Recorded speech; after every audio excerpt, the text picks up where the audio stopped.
Good evening, everyone. Welcome to the Irish column for Sunday, the 5th of September 2025. Start of a new month. Big protest yesterday in town. Well, not so big, but protest nonetheless for the spoiler vote. We'll show a couple of videos of that.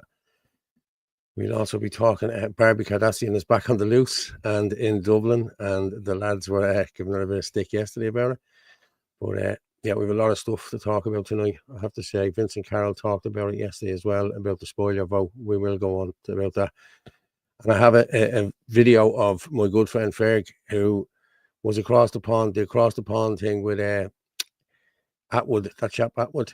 And yeah, it was a good, I have to play it. It's about 6 or 7 minutes long, but I have to play it, yeah, because it's a good one, you know. But yeah, everyone, you can get us. I'm actually stifling my nose and my throat. My chest feels shit now, I have to say. You can get us on the WhatsApp number 1521. And you can also get us watch live on X at FitzyDub and at Neil Casey at Wolf27 and at Deal Heron and on Facebook, Paul Fitzsimons. And if all of these go down, you will get us on www.theirishchannel.com/live. If you can, go over and just bookmark that channel, because you'll get us there every Sunday night at 9 and every Wednesday at 9 on Ireland Live. So yeah, thanks very much. So yeah, let's just go through a few of these. How's everyone? How are you, Angie? How's everyone? What's the crack, Paul? Hope all is good. Yeah, all is good, lads. Yeah, all is good. Mark Atwood. I think Tracy O'Matney may have been there as well. She was. There was a few. But I said I'd go with Fergs because, listen, he's everywhere, mate. He's everywhere. You know what I mean? So yeah, I'm gonna go with Fergs. The few that he went on a bit, some of them, like, you know what I mean? His was short and sweet. It was about 5 or 6 minutes, you know. So yeah. Hello from York in England. Hello, Emmanuel. How are you? How's things? Hi, Angie. Chris Bourne. Hi, John Parker, John Langett, Sarah, the Angie, Kate, Dave, Emmanuel, Current. Hi, everyone. And thank you to everybody who bought us a coffee last Sunday night. That was the best night. That's the best. It was the most we ever got in one night. And fair play to everyone. Thank you very much. Put your hands back. I get Martin McCall now again to bark at you. Yeah, but yeah, thanks very much. Any update on there is, yeah, there's a few. There's a lot of stuff going on in the background, but I'd say Anthony will be on later on, so I'm sure we can discuss that. We come back to talk about that later on. A lot of stuff going on in the background, yeah. The next shows it, yeah. Thanks for that. Looking great, Paul. Less red, lol, and thank God no beard anymore. Me ma said the same. It was me ma who, yeah, it was me ma. Yeah, like an outfit with that beard. Get rid of that beard. Get rid of that beard. So you always do what your ma says. You know what I mean? Thanks, Sarah. Anyway, yeah, do you know what I want to touch on here? This was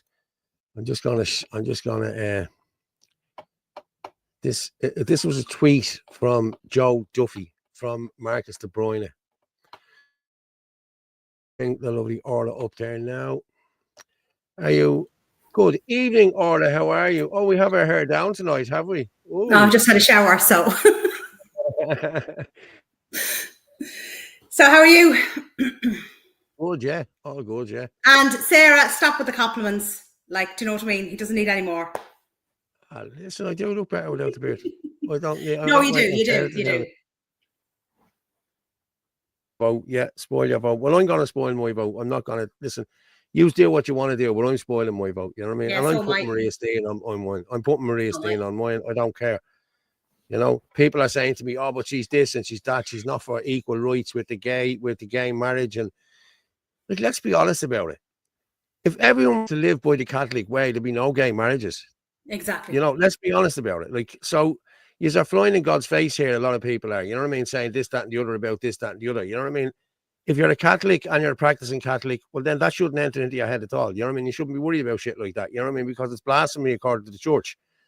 So, listen, I'm all for it. If people are in love, they're in love, walk away. You know what I mean? I really couldn't give a shit. You know what I mean? I really couldn't. You know, what you are, what you're not, you know? So, live and let live, I am, you know?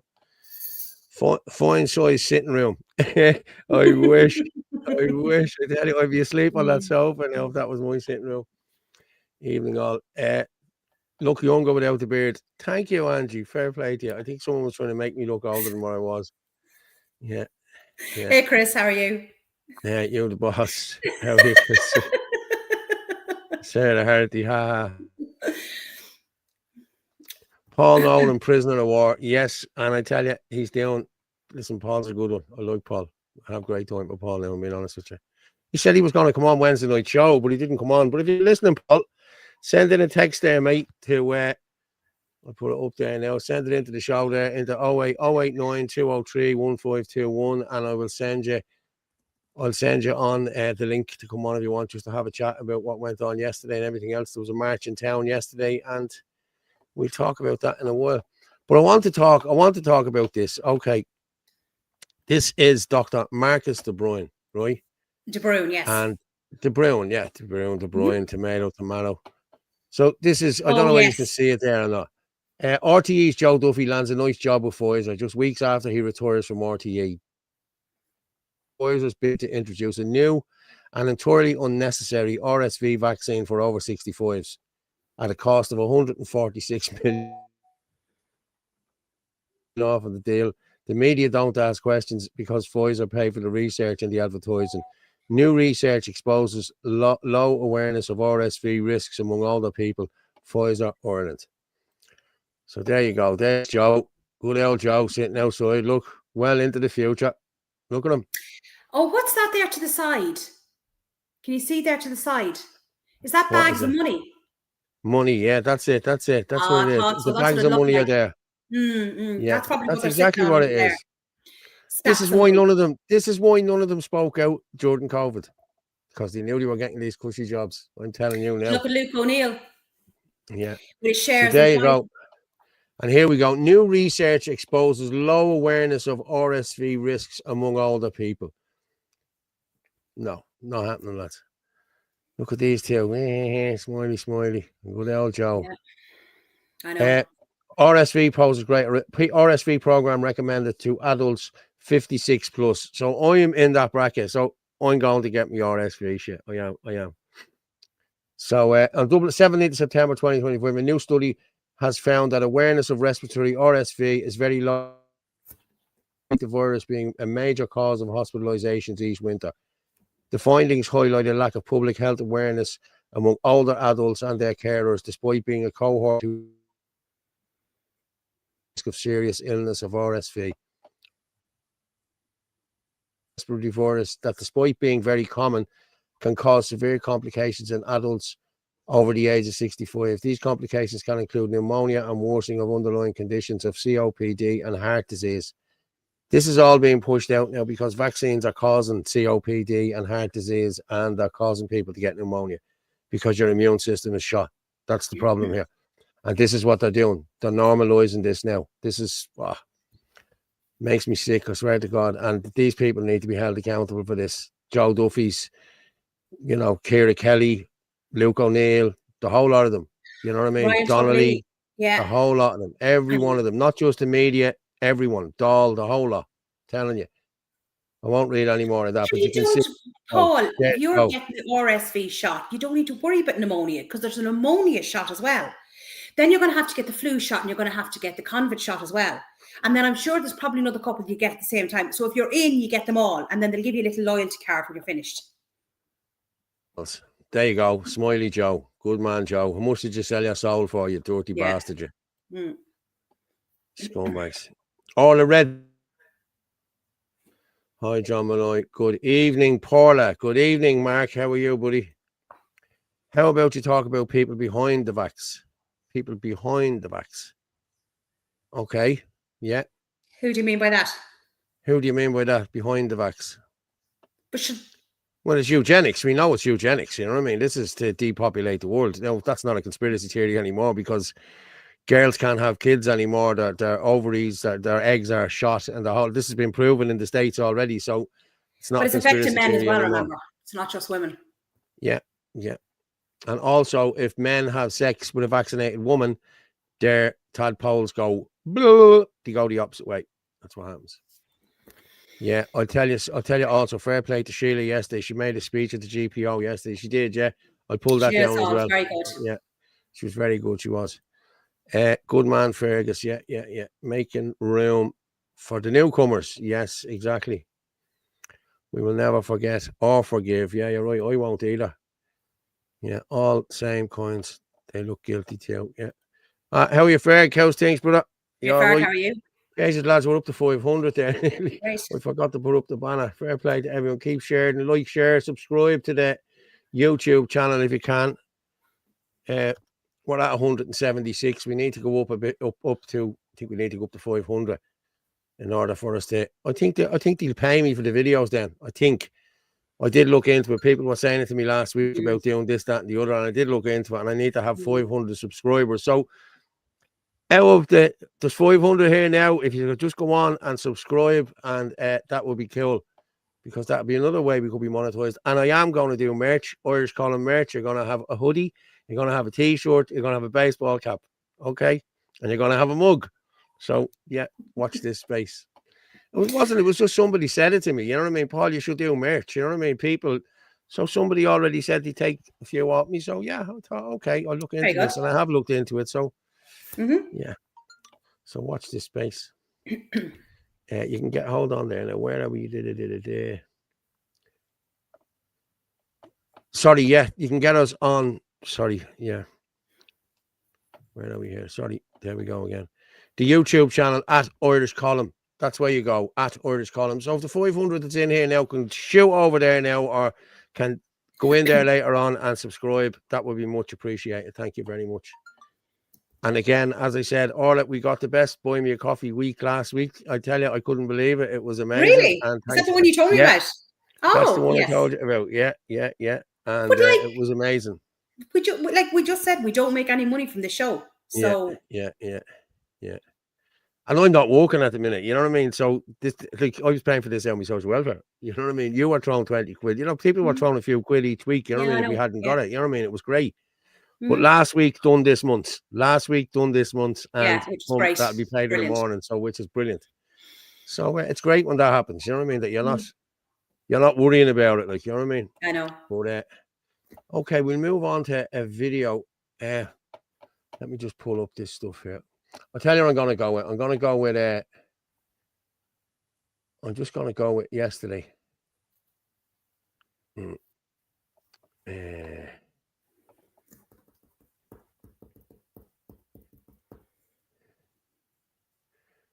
Now, I don't know. Can you hear this? Just tell me if you can hear this. All right. Because I have my earphones in my ear. Just give me a thumbs up if you can hear music or anything like that.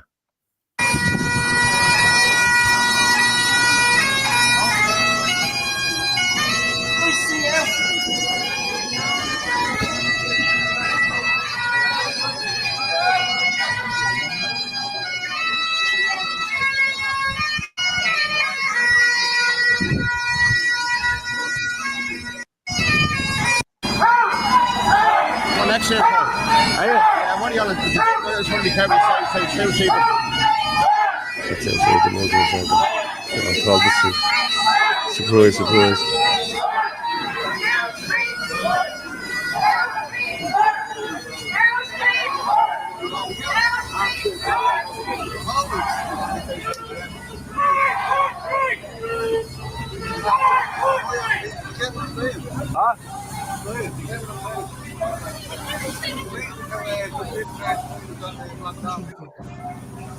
Look at the Mohammed's up in the window. Look at Mohammed up in the window.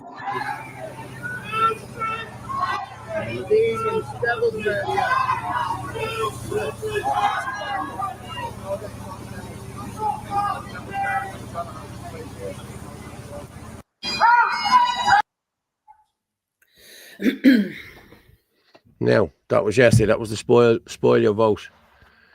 Yeah. I did have a thing there from Sheila. I'm going to pull that up as well. I'm going to play Sheila's one now in a minute. Okay. Hi, Orla and Paul. Hi, Mary. Oil of oregano and black seed oil gel capsules will keep your immune system running fine. Yes, I do take the black seed oil capsules. Yes. And I also drink dandelion tea in the morning. I have the capsules, the powder form. I take 2 of them, pour them into hot water, stir it around, bang, they're brand new for the day. Well, I think I'm brand new for the day. I don't know. You know what I mean? I feel all right, you know. Well, we want to feel okay, Paul, seeing as we can't, hey Barry, seeing as we can't get into a doctor when we need one. 3 times I tried to try and get in over my shoulder, and wouldn't want to be dying. And if you had said you're coming in for your vaccine, did you give it an appointment tomorrow? Probably would have given me in 5 minutes' time. It's ridiculous, like. Banned again. Sperm and eggs are fried. Yeah, well, apparently so. You know what I mean? I've been watching a few things coming out of the States. That Dr. Brian Ardis and that other chap, what's his name? That young guy that's with McCullough. What's his name? Going bald. We feature an awful lot of his stuff on the show. I actually have one of his videos there, but he's talking about it, about the cancer and the cancer cells and the T cells gone, and they're attacking each other, and it's just horrendous. Like, you know what I mean? It really is. They hate people. The EU love the Talmud pricks. Yeah, share this out. Yeah, everyone, please, if you can, share it out everywhere. Yeah, if you can. 224 watching on YouTube. Well done, well done. Mr. 224. Oh, lovely, fair play. Yeah, yeah. That's on the deal. I heard him one. Go on to Air One as well, into the at the Irish column. That's where I need to get the numbers up. Anthony's all right. Anthony has a couple of thousand followers on that YouTube. That's why he gets so much. But it's the other one, at Irish column. You just go in and like, share, subscribe, and send it to everyone. All the shows are up there. There's loads of stuff up there from the shows and everything else. So if you can, please. And you can watch us live on www.theirishchannel.com/live. Yeah. Okay. I'm going to pull up. But yeah, that was the spoiler vote yesterday. And I think that's what we will do. You're putting up Sheila's video. Sheila's video. Well, I have to send it to myself. Send it to myself. But I'm going to play Vincent Carroll. Okay. Well, I'm getting this. Hello, Vincent Carroll speaking from outside the post office in Dublin. There is something big happening. There is a movement of the people calling to spoil your vote, to vote no, no, no, or to spoil your vote in the up-and-coming presidential election. It is important that your vote is counted. It is counted if you turn up. There is no advantage in staying at home. Turn up and vote no, no, no, spoil your vote, and have your vote recorded. You have a vote, but you may have nobody to vote for. You have been disenfranchised through government manipulation with the connivance of fake opposition and purchased media. But we live in a democracy, and it is our responsibility to defend that democracy. It's our responsibility to call to account those people who have tried to deprive our nation of democracy and tried to deprive large sections of the voting public of a right to vote. We have that right, but we have nobody to vote for us, so they thought, with only 3 people on the ballot paper, similar people, identical people, people who will rubber stamp all legislation coming from the Oireachtas. But there is a 4th way. There is another person on that ballot, and that person is to spoil your vote. That person is to turn up, and write no, no, no, or write whatever you like on the ballot paper. But once your vote is spoiled, it is counted. And if we've enough spoiled votes, that'll undermine the authority of any incoming president. That'll undermine the authority of the government who try to deprive us of a vote. So therefore, I will say very plainly, outside our general post office in Dublin, this historic building with the thousands of people who've turned up to our meeting today to spoil your vote. The campaign has started, the campaign is getting traction, and by the time election day or presidential election day comes, we will be in the ascent, and we shall make sure that we will become the majority with spoiled votes. So spoil your vote, reclaim democracy, and show that 3 identical people running for presidency is simply not good enough. Thank you. Fair play to him. Yeah, just Christy there. But what have we got? 2 stooges and a communist. No, thanks very much. Yeah, no, I don't want Paul to talk about the case, Christy. I just wanted to come on and just have a chat. That's all. I know we can't talk about the case no more than I can talk about different cases that I was involved in. But yeah, let us know when it is on, and we will drop in. Don't worry. Yeah, Fionnuala onwards and upwards. Fergus Power. What will it say on the march? A picture. You missed my comment there, Liv Holland. We need to get out to the hunger strikers this week and help them. Yes. We do. Stop encouraging them. I got in there on Thursday night, Ferg, before the storm hit, and I put up a big tarp. I don't know whether it's still up or what happened or how everything is. I brought them in some water and just had a chat with them for a while. They're doing great work, I have to say. I might text now just to see there's one of them want to come on and have a chat in a while. We'll probably wait until about 10 o'clock probably when we have everyone on. But in Paul's gaff, that's it. Sure, it's day, what is it now? Day 14, day 15, isn't it? 15, I think now, yeah. Yeah, I think day you were 15, 14 yeah. on Friday. 14, And Helen 15. McEntee has still not come out to those people to talk to them. She did Absolutely. come out. She did come out. Oh, did she? When did she come out? She sent them a letter, and hold on there for a minute, and let me just. When did she come out? Yesterday? No, she came out last Monday and spoke with them. Right. And told them there was nothing for them. Hold on there, let me just. I actually have it. Oh, it should be here. Hold on now.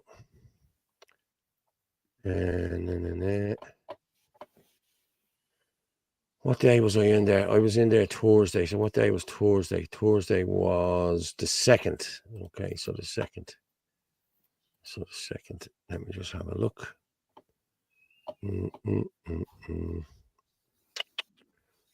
No, go back one. There you go there. Now, this is the actual email that they received. I'm going to read this out here, okay? Hang on, I'll just share the screen. They sent the email on to me. I was in there, as I said, with them, and this is the email there. This is the Miss Mary Donovan, Mary Dunleavy Green, Miss Miriam Moriarty Owens, and Mr. Morris Patton O'Connell. I met 3 of those the other night, and they were beautiful people. So this is from the Minister for Education. That's Dear Mary and Morris, I would like to thank you for taking the time to meet me on Monday so I could hear from you directly and engage with you in relation to your concerns. At the outset, I would like once again to express my concern for your health and well-being and to respectfully request that you reconsider your decision in the interest of safeguarding your physical and mental health. Okay? As I outlined to you on Monday, government decided in June 2023 to ensure the provision of a package of supports to survivors of abuse in residential institutions, including health, education and advocacy supports. This decision followed detailed consideration of the report of the Consultative Forum, which was led by survivors of institutional abuse, and other reports and submissions and engagement with other government departments. The legislation which was recently passed by the Oireachtas gives effect to this government decision. I understand that you have concerns in relation to the legislation and acknowledge that you are seeking the provision of additional supports. Concerns were taken into account in the legislation to the fullest extent possible and were debated during the passage through the Oireachtas. For these reasons, I am not in a position to revisit this legislation. I am grateful to have had the opportunity to listen to your stories, and I was moved by what I heard. The abuse and mistreatment which you all experienced during your childhood was horrific and wrong. I would like to assure you that it is not my intention or the government or my department to bury the past or prevent you from telling your stories. The new National Centre for Research and Remembrance, which the government is establishing to the trauma experienced by so many in institutions which existed in Ireland in the 20th century. The centre will include a museum space managed by the National Museum of Ireland and the repository of records managed by the National Archives. Both of these bodies are engaging with and consulting with survivors to help shape the National Centre, and I would encourage you to engage with these processes too. To ensure that your stories are preserved for posterity and your experiences are never forgotten. I also noted that earlier this year, curriculum resources were issued to supply schools in enabling students to learn about Ireland's institutional past, in addition on local memorialisation. My department is working with the Department of Children, Disability and Equality to examine how local memorial initiatives can be better supported. At our meeting, you also raised a number of issues, including access to exam certification and removal of criminal records. I have asked my officials to look into these matters, and they are available to engage with you further if you wish if in this regard, if you wish. Finally, you raised a numerous concerns regarding SAGE advocacy. SAGE has been engaged by my department to provide advocacy support to survivors who are seeking assistance in engaging with relevant service providers such as local authorities and the HSE. I know that SAGE has supported many survivors who have sought this assistance and has been able to make a difference to their lives. My department engages with SAGE advocacy on an ongoing basis to ensure that the service provided is fit for purpose and is available to as many survivors as possible. The issues you have raised will be discussed with SAGE advocacy in the next context. Once again, I would reiterate my request for you to reconsider your action. Yours sincerely, Helen McEntee, Minister for Education and Youth. So that's what they got sent back. More or less, you're getting nothing. That was last Monday. So now we're 7 days on. No, I wasn't told that they'd gotten that letter. Yeah, no, they got that letter. Yeah, they did. Yeah, that was sent. No, that was only sent to them on. That was only sent to them on Thursday. I got that Thursday. Right. And I didn't want to put it out. Today's I didn't Sunday. want to put it out everywhere. Today is Sunday, so I didn't want to, like, you know what I mean? I said I'd read it out on the show. You know what I mean? So yeah, that's So exactly. pretty much there's a museum and good luck to you. Yeah. Nobody gives a shit. You know what I mean? Nobody cares about these people. Like, you know what I mean? Yeah, I know. Nobody And they're not cares at all. looking for anything ridiculous. You know, they're looking for medical cards, which they should be entitled to. Yeah. It's just, I don't know. There's just no words. This country is just gone to hell. I know. Always happy to buy you a coffee. Thanks very much, Irish Mammy. I will buy a t-shirt with Paul's face on it saying you never beat the Irish. Yeah, I could listen. You'll never know, you know what I mean? Think of all the women, Paul, that could be buying the t-shirts with your face on Yeah, it. I know. Someone said it to me last week, your fans need to be watching. That sounds weird. Your fans, you know what I mean? Come on. Your fans. Yeah. Oh, Martin's there. Hello there, Irishman. How are you? Oh, Martin's there. Jesus, that's some introduction. Sorry. Oh, but crap. I go. Oh, I've got a headache. I heard you. I heard you needed the money, so I said I'd come on for a couple of minutes. Yeah. Unless you're bringing dollars with you. Yeah. How are you all keeping? I'm good. I was watching away from the start there.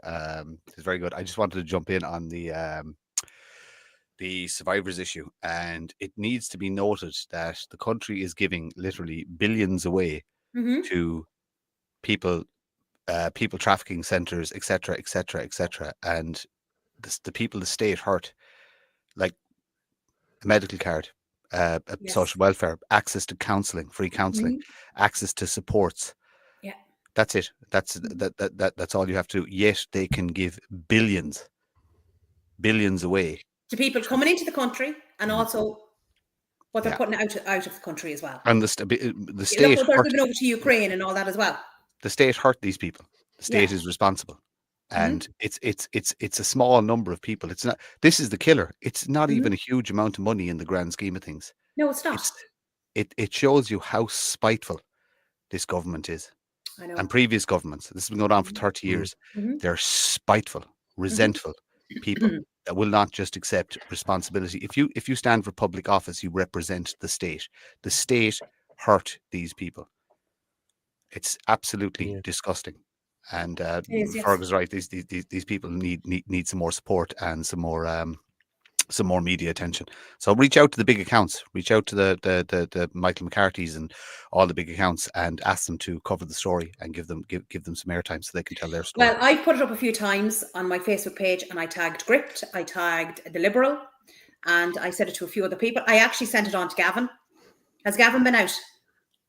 Gavin Pepper, because I sent it on to him as well. His missus is away. I got to be honest with you. He hasn't moved out of the house since played Thursday. He's both gone away since. He's all the kids, has he? And he rang me this morning. He said, "Holy jays!" He said, "I don't think I've ever made the kids breakfast in my life." He said, "Even on holidays." He said, "But like the last 3 days has been mental." And you know, Gav's a man's man. You know what I mean? The woman does everything. You know the sort of way. That's the way Gavin is. You know. I just want to throw this out here. Paul Nolan is back in court on the 7th of November at 10 a.m. at Parkgate Street. That's the CCJ. If people can get in there, take the morning off work, drop in, just have a chat, just let them see, let them have your support.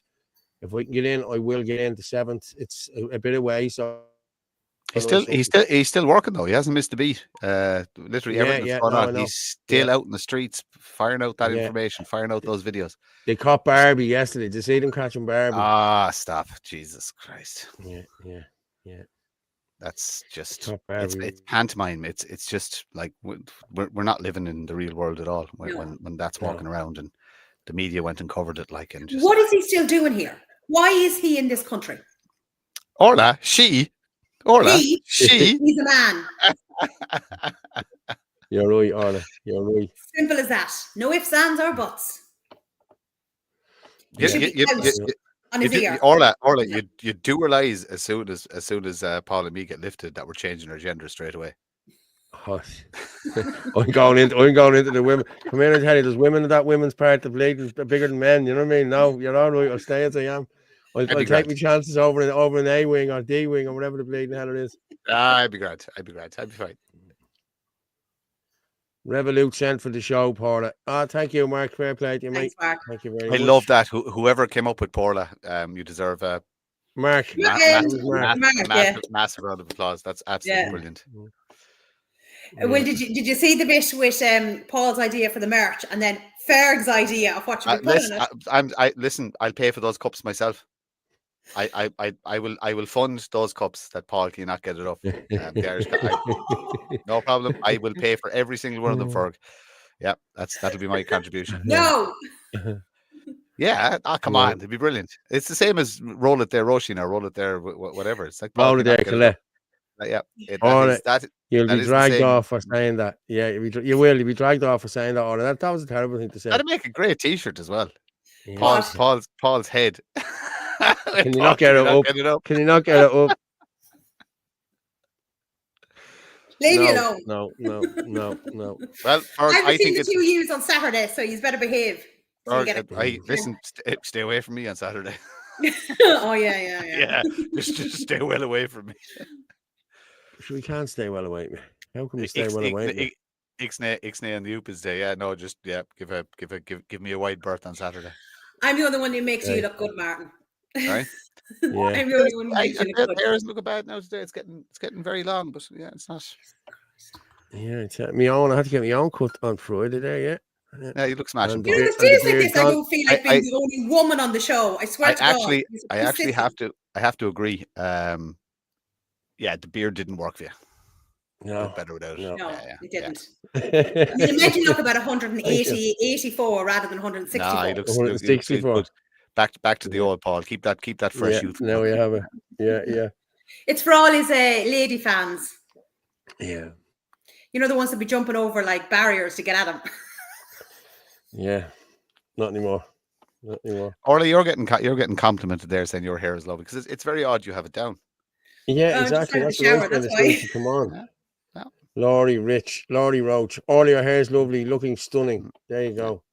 Thank you. Michael John hasn't come on yet, so relax there. Well, he won't be complimenting me anyway, so it doesn't matter. Aren't we all just beautiful people? Oh, I tell you, yeah. Jesus Christ, I tell you. And I'm going to be honest, with those mirrors all over the gap here, I'd be looking at myself all day, every day. Like, you know what I mean? Listen, do not mention mirrors. Do you not remember the nights we were in the Forge? And every time I turn around to see what Martin was doing or ask him a question, he was there looking at himself in the mirror. I was fixing my hair. Fancy the bloke, he was looking back at him. That's the thing. Oh, he's a look at after that. His beard is almost as nice as mine. Yeah. I'll come out of the closet one of these days. A lot of people starting to wake up in this country, and it's great to see. No more iPass, illegals out, and Ukrainians that are here for free money. All need to go. Great channel, guys. Thanks very much, Paddy. Thank you very much. Play to you. And as I said, everyone, if you can, look, we're up to 700 and odd there now. If you can go in there, look, there you go. There's the YouTube channel at Irish Column. At Irish Column. If you can go in there, just go in, open her up, like, subscribe, and share, and we get up to 500. That's what we need. We done it with Deal of Hair in one night. We can do it tonight with this one, can't we, Martin? Yeah. We can. We Yeah. can. Absolutely. Believe it or not, I wasn't actually subscribed to the channel until tonight. Well, you know, No, I We- popped it there. I went in, I opened it up there, and I look, and when you said it, and yeah, I wasn't subscribed to it. So it's very simple. It took me 2 seconds. Little click, subscribe, like, done, dusted. okay. Fergus was saying he was talking to Sheila there. Are they gone from there, or did they pack up, or are they still there? Look, I have Morris's number and the other lady's number. I don't want to ring them if they're gone home. You know what I mean? So if anyone can let us know. Support Paul on the 7th. Make the efforts. Yeah, support him on the 7th of November, lads. I'll be in there. Yeah, I will. You should all go in there. All of you look His fab. channels as well. Yeah, boost his channels as well. Like and share Yeah. all the stuff he puts out there, and get Like and his share everything. Yeah. get his profile bigger, and it's Yeah, harder for the exactly. state to attack him. Like Paul only has 2,000 and odd Twitter followers. You know what I mean? Ex-followers. Like that should be way up because of what he's doing. You know what I mean? Mm. And we don't know about his TikTok. I'd say his TikTok is big as well. But like, hey, listen, He like, share, subscribe, everyone. You know what I mean? That's what we need to do. He probably gets censored massively on TikTok. Oh yeah. Did you see the Palestinians getting bashed the other day? I'll tell you what I'm going to do. I'm going to play Sheila from yesterday. It's 5 minutes. Right. Okay, I'm going to play Sheila because she's a great lady and you love her to bits. Sheila's good. Thanks a million. Okay. Thanks a million. Hi everyone. Everybody knows me in Ireland, don't they? Thank you very much. Ireland, Ireland. This is powerful to see our people and the colour of our flag. It's brilliant. And no one will ever have the right to tell us where we should put our flag. Our flag, it belongs to the Irish nation. And no other can tell us different. Ever. To the highest we will fly them all over Ireland. That is constitutional right. So here I am. I'm here now, and I'm going to say this, right? I wrote this. I have to get somebody else to type it out for me. I got Patty. I'm over here. Here I am. Hello. My name is Sheila. Maggie, hold it for. Okay. Hello. My name is Sheila, and I am a daughter of Era. I stand here today for my friends and fellow survivors, men and women who are right now on hunger strike outside Dáil, Éireann. Today is day 14. 14 of hunger, of cold, of being ignored once again. They felt this was the only option left to them. They felt ignored, disregarded, just as they were as children, when they were taken, stolen from their homes, their families, their lives. The only lives they knew were lives behind stone walls and iron gates. Terrifying lives for innocent children, through no fault of their own. Brutal conditions, no warm bed, no hope, no love, no apple tart on a Sunday, no family dog running to greet them. Everything gone, everything taken away. Their screams could not be heard from behind those high walls. In Artane, in Lenafrack, in Dangan,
refuse to let them be silenced again. I am here to plead with the government of Ireland. Hear us, help us, acknowledge us at last. For what died the sons of Rothschild? Was it greed?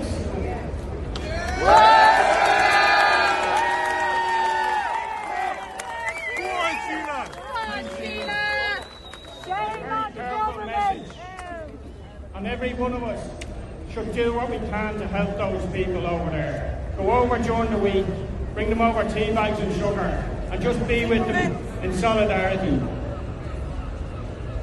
Our next speaker is Councillor. Yeah, there was a couple of speakers there yesterday, but I said I'd just pick one or two, you know. Yeah, that was very good. And it's good to highlight what's going on. Yeah. Because, Yeah. you know, especially when they're not getting the media attention that they should be getting, you know, at least we're highlighting it, you know. Well, it's gone on for about 35 years now. I know. You know, and there's still no proper redress. There's still no. I know. I don't know. No, Gorman wanted to hide it. Yeah, of course it wanted is. to hide Actually, look, listen, they still want to hide it. They still want to hide it. Yeah, That- very, look, very sad. A childhood the son. the paedophile cult runs the world, and everybody watching the show knows this. The paedophile cult runs the world.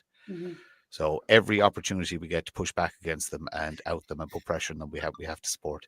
But the killer is that you can make people's lives, despite the trauma that those poor people have suffered, you can make their lives comfortable by giving them estate support, giving them access to free healthcare, giving them just essentially making their lives free. Nobody's looking for, they're not looking for fucking a new Mercedes and a new house and all this kind of stuff, like some people coming into the country. They're looking for basically make their life easier, put supports in place, give them free access to somebody to talk to when they're having a bad day. Like fucking, I fucking hate these people. I swear to God. I know, 50 years of RTE propaganda. It is, like, you know what I mean? And I'm watching. And actually, I sent you on a good video there on that, Paul, earlier on. Let me see what's labelled under it. It just shows. It's called government propaganda. It's unbelievable. Whoever did this, fair play to them. And it'll just show what's been put out there. You know, maybe this will maybe wake up people actually seeing it. Is this how the technology works and the nudge unit works and etc.? In the what? That was a different one. Oh, it's a different video. This is RT and Virgin Media. Oh, is this from Michael Murphy? I don't know who had it. No, I can't remember who had it up. I think Cal put it up. I do think Cal put it up. Hang on, I'll just see. Can I close this? I'll get it now. I'll put it down now. But Orla, say the line. Orla, say the line, please. Say what, Martin? Say the line. What's the line? Hey, can you get it the line that's going on the mugs and the t-shirts. Paul, can you? Look at Israel. They got their supposed freedom, same time as us, our far right nation, all about Jews. Now, in saying, getting back to just talking about Israel and what you call it, hang on just for a sec. Yeah. Oh, I'll jump in on that one. We hate them all. It doesn't matter which side. We hate them all. I get what you're saying there, but like Hamas have thrown a bit of a curveball here because Hamas have agreed, haven't they? They've agreed to the 9 terms. I think that sort of put Israel on the back foot here because Israel weren't expecting that. You know what I mean? Because they're absolutely depleted, and it's going to take them another generation to build up their rocket stockpile again and to radicalize more men. Listen to me, they're all bad. They're every single one. It doesn't matter whether you're a Jew or Hamas. They're all bad. Simple as that. Keep them away from us. Keep them out. It's thousands of miles away. Keep it away from us. Keep those people away from us. They're not the same as us. And I don't care what anybody thinks about that. I don't want Jews here and I don't want Muslims here. Go away. I want a nice, quiet, rural, picturesque, beautiful, small little island nation full of Irish people. And if we want you, We'll give you a visa for 3 years. You can work, pay some tax, and then you can F off. Outside of that, just go away. I don't know. I'm just going to play the propaganda. Appeared on streets in many communities across the capital. Over the summer, lines of tricolours have appeared on the streets of a number of areas across the capital. Anti-immigration campaigners have also posted online supporting the display of the Irish flag. Anti-immigration campaigners have posted online in support of the erection of tricolours. Over the summer, lines of tricolours have appeared on streets in many communities across the capital. Anti-immigration campaigners have also posted online supporting the display of the Irish flag. Oh. And there you have it. That's George There Soros you level of. Did you ever see the American ones during COVID? Yes, with everyone. There's probably 100 channels, and they're all saying the same shit. Saying the exact That was, same but that thing. was Soros funded. All of that was George Soros and his. And do you not think this is Soros funded? This is all Holy Soros funded. crap! No, I've never I've never seen it. That I've seen it through the local radio But station. the way it's just like lined up together, you're like, oh my God, like we know it. Wow. But we know it, but it's like, whoever did that, fair play to them. Holy crap. No, you see, or less stuff like that terrifies me. Because it just means we're so close to having to go completely off grid and basically. Yeah, I know. Sorry, I'm just laughing at Chris's comment there. Just put it back up there now. Put it back up there, Paul. Paul's going to go off now to sulk. I don't care. But sure, Makes me Orla, you are by far the nicest person on the show. You should be getting compliments. Oh, thank you. Poor Paul leaves it out. No, I'm okay. Trust me, I'm good. Paul, you're second nicest. Yeah. And Martin's third nicest. Paul, you're the nicest man on the show. Yeah. And Martin's kind of in between what he's deciding to do. I'm fucking bollocks and don't ever think any otherwise. Yeah. I'm a small little angry man. Am I with a beard. censored? No, you're not, Adolf. What's wrong? My questions aren't getting through. Well, I don't know. These are the. They are. I've seen a couple of them. I commented on your. I commented on your Jewish one. I told you we hate them all. We hate both sides. Yeah, 750 million RTE propaganda. That's exactly what they're getting there now. You know. And then what they do is they'll come out and they'll show you a little documentary about a child that said they're having 16 surgeries and how well the HSE done on this child. You know what I mean? Just to play with your heartstrings here. You know what I mean? At least they're doing something. Like, you know what I mean? But they're not telling you about the other 400 kids that are just left on the sidelines getting fucked all. You know what I mean? So, I'm sure Harvey's parents would be delighted over that. The Muslims' terrorism was a reaction to USA and Israeli action, guys, same as IRA was a response to English. The Muslims' terrorism. I would disagree with you. I hear what you're saying. USA bad, Jews bad, Jews pulling the strings on everything. But the Iranian funding of Hamas and the clearly plan of pushing these people in through Europe. It's an attack on white Europeans. This is what it boils down to. Okay, white Europeans are an enemy of the Zionist state. Okay, because we are the biggest challenge to them, fully having control. Because we're better educated, we're smarter, we're more willing to fight, and we don't. The majority of us don't like handouts. So I always go back to the nicest Muslim I know, and he's the nicest Muslim I know because he's not actually Muslim. He subscribes to Islamic faith, but he's not by their book. He's not a Muslim. Just because of how he conducts himself in life. He's a fantastic man, fantastic dad, fantastic husband. But that's not what his book says. You know what I mean? So look, extremists all over the place. The problem is, and you're witnessing this in Africa now, Islam is the perfect thing to sell to a low IQ man. And that's why Islam is basically pushing all the way across North Asian countries and Africa. Low IQ men basically run to this ideology because it basically says you can be a fucking horrible murderer, and as long as you say Allah, that's it. You're forgiven for everything, and you're commanded to. There's 149 references to violence in the Quran, 147 or 149. I can't remember off the top of my head.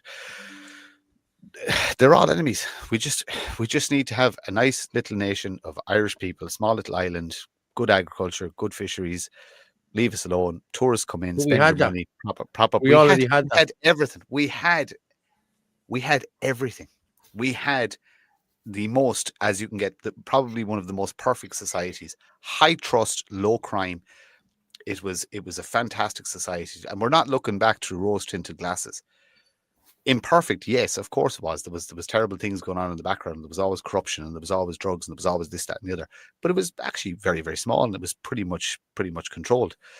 Do you remember the tabloids? Do you remember the old Sunday World and the thing? Like, they used to literally hammer the drug dealers. They used to go after them. They couldn't do a thing. Well, we remember a day, Martin, when somebody who broke the law, especially if it was a very serious crime, you got a full description of them, nearly down to what their dog was called.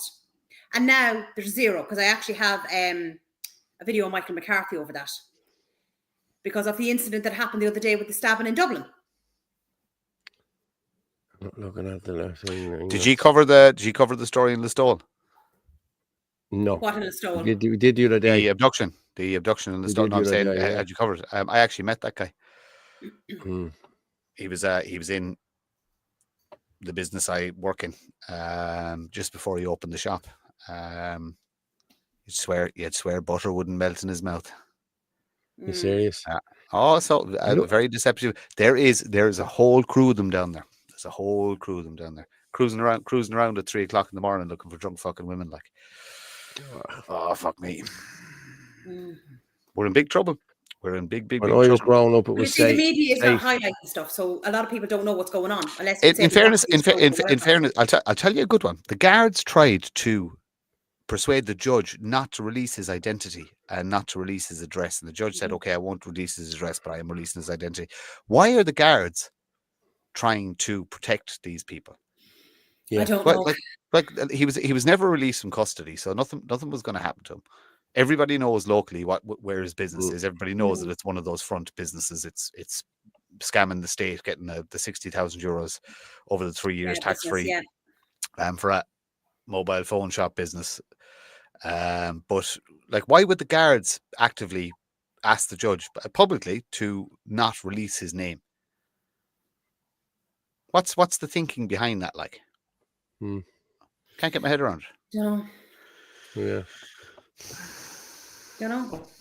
I don't know if it's true or not. I heard that was his second that he'd attempted an abduction earlier that night as well. And this was race week in Listowel, so this guy knew there was going to be. But if that's the case, then he is a danger to the public, especially to women. So I also heard. I don't know how true it is, right? But I heard through WhatsApp channels and stuff like that Sinn Féin were coming out defending him, or that a Sinn Féin councillor was coming out to defend him, or they were helping him with legal aid or something like that. I don't know how true that is.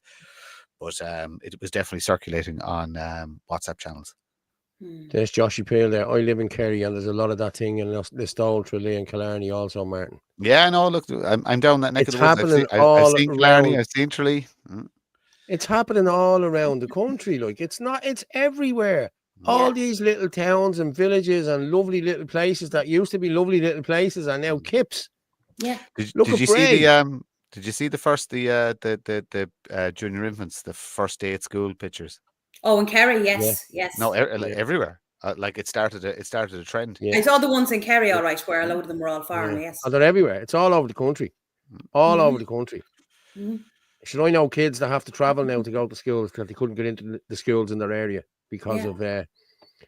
And I will say, I know that one of the kids is traveling further than the other kid that's traveling out of the area.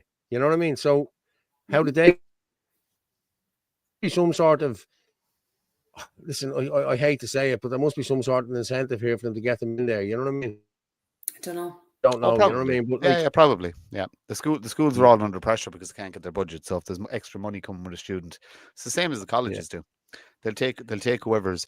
You mightn't be able to see it. Every single person with a birth cert in this country has a barcode on them, and you have a value.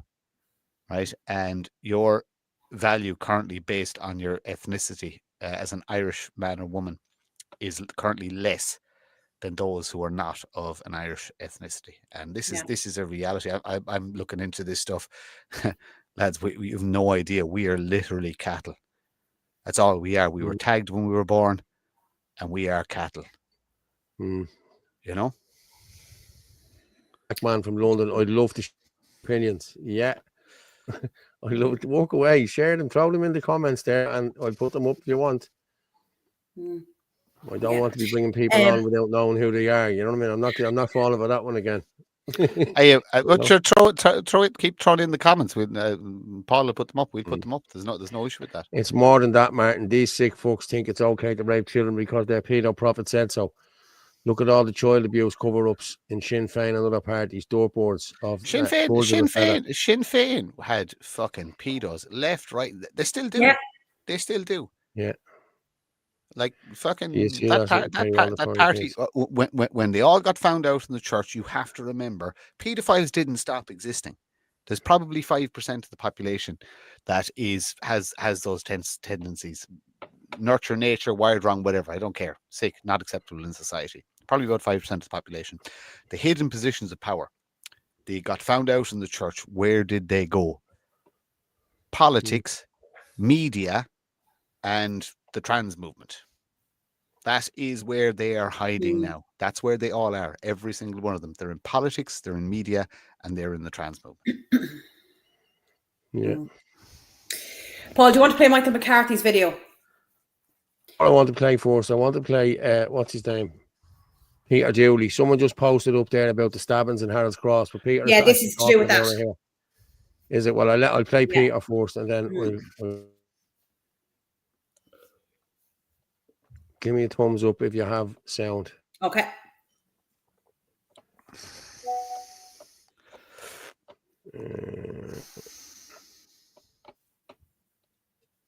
Hi everyone, I'm here in Mount Dargis Church, just off the Lower Kimmage Road in Harold Cross.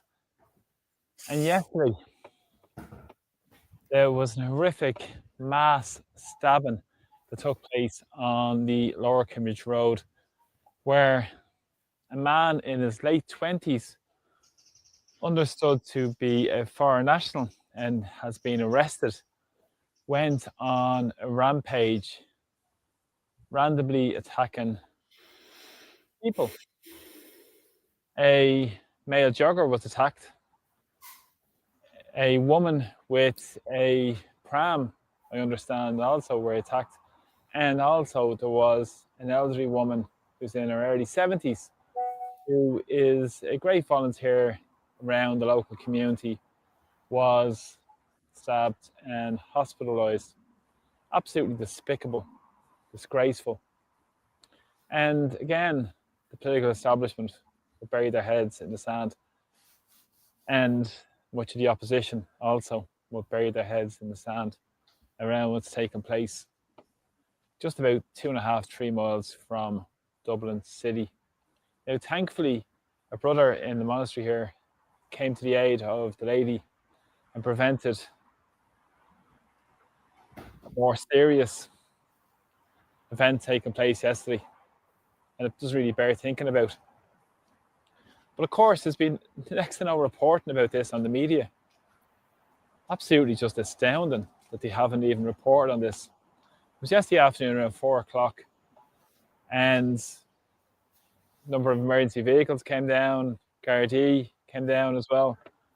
And as I said, the man was arrested and is currently detained, I understand. But of course, it's like being a media blackout on this, which I find absolutely down, but not really surprising. When you think the media classes, the political classes are all in it together around what's taking place around. Fair play to Peter there. But how has that not made mainstream media? How? Because it's a foreigner. You know, come on. If that was an Irish man, he'd be plastered all over the place down to the name of his dog. Was it Russian? Russian guy? I didn't see what sort of nationality. Yeah, I think it was. Just said it for our national on the newspaper article. I think Russian or other Eastern European. I could be wrong, but that's what I thought I read. 1984 Punks just posted. The hosts of this channel are far more to the right than 12 months ago. Great to see. you know, we were always right, but we tried our very, very best. And we did, in fairness, to remain as centered as possible. And believe it or not, we haven't moved. We didn't move. The goalposts moved. You know what I mean? And it's now okay. Like when I joined the channel, we didn't talk about Jews. We didn't talk about certain things we knew about that we discussed privately. We said, do you know what? We won't put that out there. It's kind of conspiracy. It's kind of it's all true, and everybody knows it's true. And like I said, we didn't move. I haven't moved. I think exactly the same as I did 12 months ago. I'm a little bit wiser. I've read a little bit more. I know what the dangers are. I know what battles I can take on and what battles I can't take on. Paul, you're the same. Orly, you're the same. I hope we're wiser anyway. Are we wiser? We are wiser, aren't we? I am, yeah. Speak for yourself. I'm wiser. Or At times. Oh, I'm still a retard. I have a self-destructive nature. Unfortunately, I can't help myself. I haven't. I'm grand. I try and keep everyone's head above water. I'm grand. Yeah. Paul is. Do you know who you're like? And this is actually a compliment. They used to call Reagan the great communicator. Yeah. That's what you're like in the nationalist movement. You're like the great communicator. I have to say it too. And then Orla, everybody just loves you. So yeah, you're the talker. I'm the communicator. Yeah, Nancy. Respect, Ronald and Nancy. Ronald and Nancy. Did we hear anything about the Carrick on show murder? Someone's just asking in the comments there. I didn't hear anything about it. Just heard body was found. Man in his 20s. That's all I heard. Yeah, and it looks like an assault. Oh my God! I don't know. I don't know. I don't know. I know that's the LEA I ran in. I know. Well, obviously we don't know, so we can't say much about that story. But like when I put up articles and I read through them before I put them up, and I always attach on the link. And I'll always put a thing saying no description given, just trying to get that message through over and over and over again. Why is there no description given? Just to make people think. Obviously, we're all awake, we know. But, for the ones that are still asleep, for them to start thinking, why is there no description given? Why? But yet, if it's an Irish man or an Irish woman, everything's always the same. Yeah, but it is, Yeah, I know. Hold on, I'll just pull up this here now, Orla, and we will go with. Now, actually, when you finish Michael McCarthy's, the one above it actually is very interesting from J.D. Vance. When you see it all together and him speaking, it's just like. Just look at that one. Just on that woman arrested for that man's murder. A woman was arrested for that man's murder. Okay, thanks, Mick. Fair play to you, mate. Hey, Mick, how are you? Here's Mick. I love the hat. Mick. Shower cap looks deadly. Well, thanks for that, Mick. Yeah, fair play. A woman was arrested for that man's murder. This is why you can't speculate in things until you know. Get more information, in case we're wrong. But this was horrendous, this stabbing, and a priest, thank God, came to the rescue as well. This to Michael McCarthy. I'll play this now.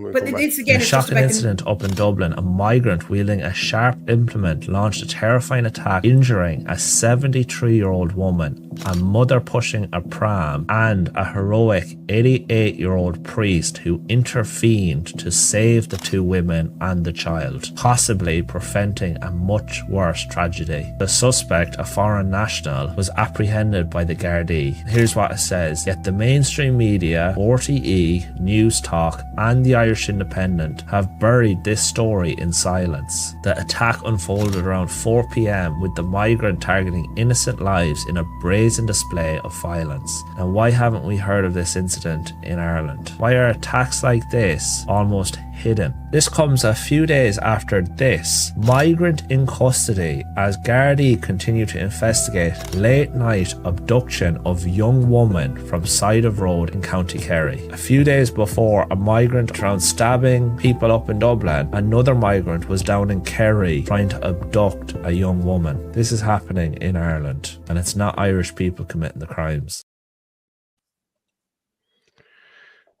Yeah.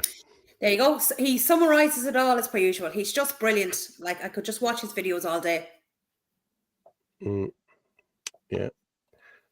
Teens today will never know camping by a lake with friends or staying out on your street late as a young child, knowing the neighbours were looking out for you. We need to return to that. You see, that's the problem now. We don't know who our neighbours are anymore. You know what I mean? Years ago, we all grew up. Yeah, you knew everybody. You know, the houses, a cup of tea or a bit of toast or, you know, that was it. You were like one of their kids, you know? You were like one of their kids, you know what I mean? That was it. And we used to leave in the morning at 10 o'clock down to Sutton Beach. You'd be down there for the day. You get a bag of chips for 50 pence. And it was just amazing. You come back home at half 8, 9 o'clock. You're mad, know where you were. She'd know who you were with. There'd be somebody in charge of you. Yeah, it was... Now you cannot let your children out of your sight. It's this is why letting the children. The next video will explain why you can't let them out of your sight. The what? I said the next video with JD Vance underneath will explain why we can't let them out. JD Vance, hold on now.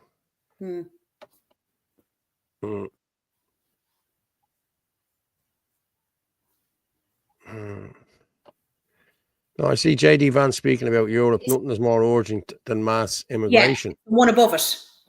Yeah, well, you didn't send it on to me. There's nothing there. See, there it is above there, look.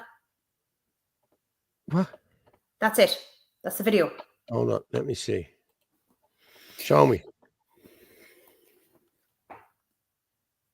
Oh, yeah. Okay, I have that. Yeah, that's it. Jesus, Paul, how dare you doubt me? No, look, I have it in as Love and Spoon. I haven't got it in as JD Vance. Okay. So what? Love and Spoon. If you look at what's wrote on the shop, it's Love and Spoon. Oh, right. Okay. Yeah. I'm starting to get a bit worried. It's like, Jesus. No. Right, sure, we all love an old good spoon and every now and then. Speak for yourself. More urgent than mass migration. Today, almost 1 in 5 people living in this country moved here from abroad. That is, of course, an all-time high. It's a similar number, by the way, in the United States, also an all-time high. The number of immigrants who entered the EU from non-EU countries doubled between 2021 and 2022 alone, and of course, it's gotten much higher since. And we know the situation, it didn't materialize in a vacuum. It's the result of a series of conscious decisions made by politicians all over the continent and others across the world over the span of a decade. We cannot rebuild Western civilization. We cannot rebuild the United States of America or Europe by letting millions and millions of unvetted illegal migrants come into our country. It has to stop. Thank God it stopped here, but it's got to stop there. It's a terrible story, but it's one we've heard way too many times in Europe and unfortunately too many times in the United States as well. An asylum seeker, often a young man in his mid-20s, already known to police, rams a car into a crowd and shatters a community. How many times must we suffer these appalling setbacks before we change course and take our shared civilization in a new direction? No voter on this continent went to the ballot box to open the floodgates to millions of unvetted immigrants.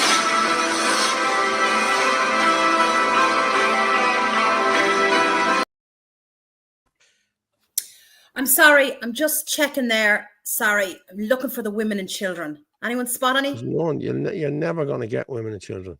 No, it's all men, all young men. Cromwell's men are here again. Yes. Vetted or unvetted, legal or illegal, sheer numbers. We don't want them here. Mass deportations, not mass importations. Yeah, I agree with you. I do agree with you. Yeah. But let's be realistic here, people. We can't just go knocking on doors of people who are here 20 and 25 years. And, you know, that's not going to happen. You know what I mean? I think we get what's the 20 or 30,000 that's come in the last few months. Get them first, and then let's work our way back from them. You know, illegal immigration, you're gone. Yes. Dismantle the IPAS system. If you came into that, you're gone. And then anyone who's broken the law, you're gone. Every single non-citizen who has got citizenship since 2020, it's a good starting point. Or sorry, 2000. So we're going back 25 years. Reviewed, see what your record's like, and then make a decision on your status. I believe citizenship should be revoked for all non-Indigenous people. You can come here and work here, but you cannot become a citizen. I like I said, the funny thing is, I get this from Nigeria. I pulled and built the immigration policy we came up with from the Nigerian policy and a few stricter European countries. And that's it. If you don't have a blood link to the land, you cannot. You make it arduous. You make citizenship arduous to 20-year process, 10 at a minimum, to become an Irish citizen, and it's still only on paper. They shouldn't have rights. You should never gain voting rights in this country as a non-national, ever. And I don't care what country you're from. If you're not an Irish citizen, if you don't have a genetic connection to this land, you should not have a say in where this country goes in the future. So voting rights should be based on a genetic connection. I'd use the grandfather rule. That if your granddad was or grandmother was Irish, then you're living here, you can have voting rights. Outside of that, no person who has no genetic connection to this land should be allowed to stand for any position, whether it be local council, TD, Senate, or they should not be allowed. And again, look at Nigeria. Are the Nigerians racist to all the lefties? Because that's their policies. Mm-hmm. I know. And remember, the Nigerian ambassador only came out and said that most of what's been released are from mental institutions and criminals. So there you go. So there you go. That says it all. So Hold on now. I thought that I'll pull it down now. I just wanted it. I'll pull it down now. But the Palestinian crowd got done. Did you see that on Friday? No. Outside. Was it Friday? It was Friday. They brought the docks to a standstill. Yeah. Did you see? Friday. Yeah. So no, they blocked the port tunnel first, right? Yeah. Now, but the video that you're going to play here, have we ever acted like that? Ever at any protest you've been to? How many? How many have we been to? Yeah. Have we ever acted like that? No. Because they thought that they wouldn't be touched, because they have never been touched up until the other day. They have never been touched. They've been allowed to go down and protest and block airports in Shannon and everything else. They blocked the streets.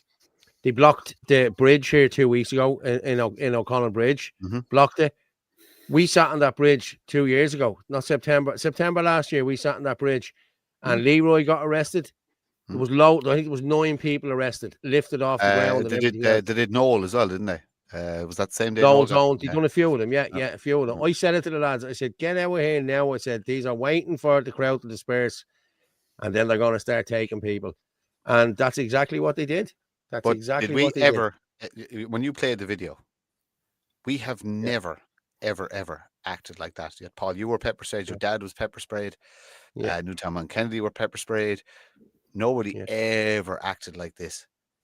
And the left are out whinging, saying, "Oh, poor us, poor us, poor us." We never. But these same people that are out whinging were the same people that were laughing at the likes of my dad getting pepper sprayed in Coolock, and me getting pepper sprayed, and women and children getting pepper sprayed. You know what I mean?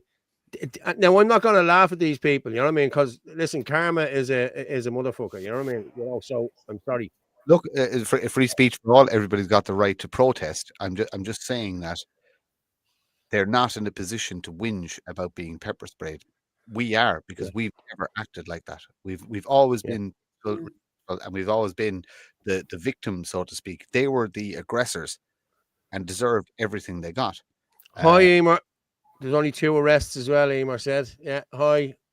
That's Anthony's, or that's Anthony's mum. I hope it's not. That's Anthony's mum. Yeah, that's Anthony's mum. Yeah.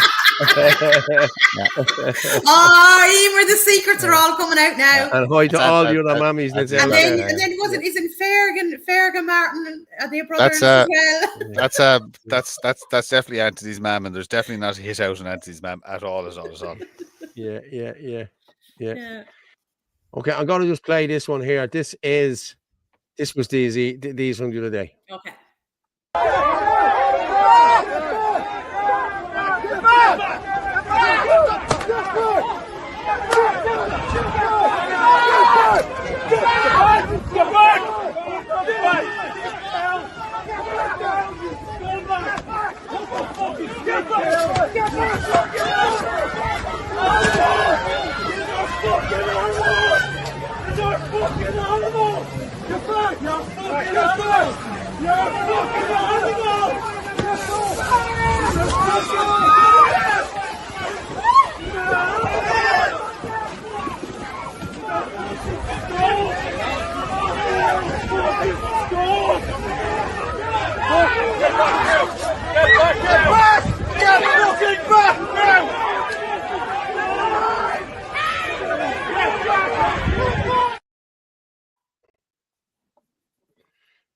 Now that lasted for about 30 seconds. Okay, I'm just I going can to tell you now. Yeah, Coolock lasted for a good half an hour of them doing that to us in Coolock. Yeah.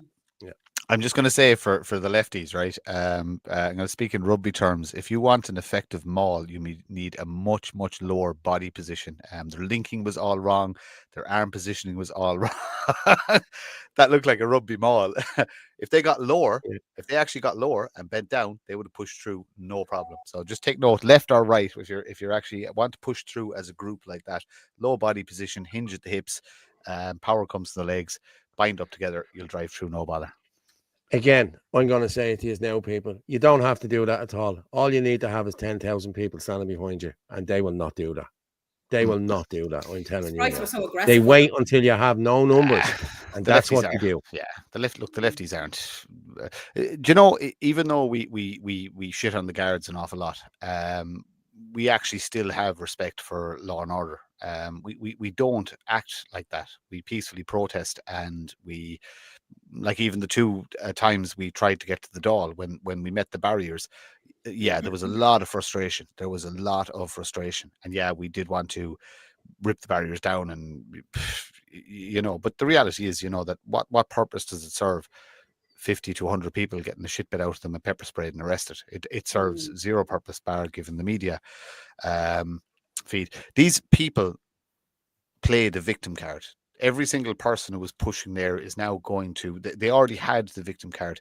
They're going to play the victim card for the rest of their life. Do you remember the time that we tried to save Palestine and the guards bet us?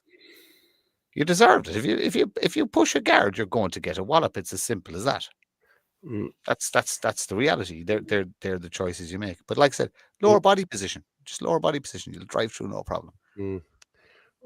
ICE here, this guy's from the States. ICE here were being attacked by Antifa and protesters. Remember that was important. I think they tried to take over the police station and everything important. Some actually spitting in ICE faces. Trump gave ICE permission to hit back. You spit, we hit. That's why you need a Conor McGregor or someone like that in president here. You spit, we hit. We'll deal with that. I've no problem with we say the whole concept of the police force in Ireland and Garda Síochána is policing by consent. Okay, if there are people who are acting like that, so then those people need to be stopped because the guards said no, and those people decided to assault guards. We've never assaulted guards. We the difference is we see on Garda Síochána as they're misguided. They're working for a company. And they're taking directions from a CEO, and those directions are not in the interest of the Irish people. But we still see them as human beings, and we bear those people no ill will. They should all just take off their hats and drop tools and go on the whole Garda Síochána should go on sick leave until this nonsense is sorted. Because there's groups and organisations that will take care of business, and you can just be out and sick, and it'll be fine. It'll be dealt with. But the lefties. They don't see the guards as anything. They see them as enemies to be destroyed. You know what I mean? They're not rational people. Yeah. They don't have the ability to think like we think. That is just someone's daughter or someone's brother or someone's husband or someone's wife. We bear the organization ill will, not the people. Whereas the lefties they don't have the mental capacity to actually differentiate between a human and an organization. Angie's just saying there, did you see Ruth Coppinger's response to the protest and the guards? I did, and I couldn't comment because she has me blocked. What did she say? Oh, she's just a scumbag. She's a scumbag, that's all. I'll see, can I find her? Do we have to? I'll probably be able to smell her through the video. Oh, yeah, no, I don't. I just don't like her. She's a horrible person. Oh, she is. They're all horrible. But Catherine Connolly is a horrible fucking woman as well. Yeah, but we all saw what happened there with Elijah Burke. Yeah, she made a holy show of herself. And then I actually have a good video on Jim Gavin. So I'm waiting to see who's going to say it first at the end of the video. Okay. What she put up was hashtag pepper spray, batons, riot gear, incredible photos taken by Keane, a young activist at Dublin Port today. Why are Garda Info tooling up and brutalising peaceful Palestine solidarity protest? 2 women pepper sprayed. Tell me that even after 3 showers, their skin is stinging. Tell my father that. My father's a 79-year-old man. She's worried about them, but she's not worried about Irish people. Right. So, Ruth Coppinger, there you go. As I said, is it up there, Missy? Ferg, I'm still. I got to put Ferguson back up. Fergus one there actually before that was very funny. Yeah, I gotta I'll throw up there. Yeah. So Ferg, I'm still trying to pretend I'm human and I've got empathy, etc., etc., etc. I don't. I'm just pretending. I hate these people. There's actually another comment from Ferg when I was saying, but the 2 of you has been brothers. He put up, but Paul flew through it too quick. What do you mean Paul flew through? Paul's the only one doing this. So I have the LGBT club chambers booked out in Cork for Saturday comrades after the nationalist rally. Don't worry, booked it under Herman Kelly's fake IFP for a venue. Shitty stuff. The LGBT club, that should be good crack. Yeah. Is that one or is it? Yeah, look, he's gone through it again. He flew through it there. Me and Brian are twins. Yeah. Oh, Lord God. As Paul Fitz said, Martin, if 10,000 Irish people were advancing on their uniformed Fianna Fáil, Fine Gael thugs, they would back off. I've seen it. I was part of it last year, like on the 5th of February last year. They waited till we all dispensed and then they started arresting people on Gardner Street. I was the last person to be arrested. And we all know how that turned out. You know what I mean? What I'll say is, find me 100, and then we'll talk. Forget the 10,000. You find me 100 good men. I can count across the movement, proper activists who put their face out there and have braved everything. What, 50? 50? You know, there's lots of people. And then the 50 he'll be lifted, forced. Yeah. But sure, they're going to be the new, not to take the man's name in vain or anything like that, but the new Bobby Sands and the new hunger strikers. You know, there's going to be a couple of people that are going to feel the pain more than others. That's our job. It's as simple as that. That's our job. You know, but you'd struggle to get 50 good men, let alone 10,000. Everybody's still too comfy. But everybody should be seeing their bank balances. Everybody should be feeling the pinch. Yeah, anyone who's speaking up about it is feeling the pinch. I'll give you that. I'll give it that much. Right, you want me to play this Jim Gavin one, do you? Orla? Yes. Okay, let's play this. This should be funny. It looks like Micheál Martin's plan to pick Jim Gavin as the presidential candidate over former member, TD, Senator, Minister and MEP Billy Kelleher might have been a bad decision. Despite the fact that he is now denying it, Jim Gavin's campaign kickstarted with a blunder over what he described as Israel's military objectives, something that was seen by many as a way of excusing the genocide taking place in Gaza. But things went from bad to worse when Fianna Fáil's Jim Gavin went head-to-head with a former barrister, psychologist and experienced debater, Catherine Connolly. Catherine Connolly might have a kind face, but she graciously humiliated Mr Gavin on live TV, whilst Fine Gael's Heather Humphreys did her best to avoid the wrath of Catherine Connolly, who criticised the government on everything from housing and healthcare to neutrality, war and Palestine. But if Micheál Martin thought that the bad days were over, he was sadly mistaken, because just this weekend it emerged that the man who was representing the party who brought us the worst housing crisis in history was also a landlord. Despite Jim Gavin's repeated reminders that he served in the Defence Forces, he also had another source of income too, from an apartment that he was renting out in Dublin. Now that's not the crime of the century, but what's more interesting is the fact that the couple that he was renting to have a slightly different story. See, according to the couple, Jim Gavin wasn't the best landlord on the planet. In fact, they say that he was pretty slow to get things done, and they spent only 2 years in the apartment. Job done. Or not. Because just a few months after moving out, the couple realised that rent was still being taken from their account and deposited into Mr Gavin's account. So they did what any normal people would do, and they simply asked Jim Gavin for their money back. The only problem was that Jim Gavin had apparently disappeared. He didn't answer their phone calls, so they got in touch with the bank, and the bank told them that he wouldn't answer them either. So then they contacted his job. But even then, Mr Gavin, for some reason, still didn't want to speak to the couple whose money was sitting in his account. Eventually, the couple were left with no choice but to contact Jim Gavin's parents, and they were finally able to get in touch with Mr Gavin, who assured them that he would refund them their money. And they all lived happily ever after. Except they didn't, because according to the couple, they never received a single cent of the money that was sitting in Jim Gavin's account. Now, Jim Gavin denies this, of course. Actually, no, Jim Gavin doesn't deny it. What he says is that he can't remember it, which, in my opinion, is a bit different from denying it. And on top of all of that, it has now emerged that Jim Gavin didn't even register the tenancy, which makes the whole thing even worse. So, are you going to give your vote to Jim Gavin? Let me know down below.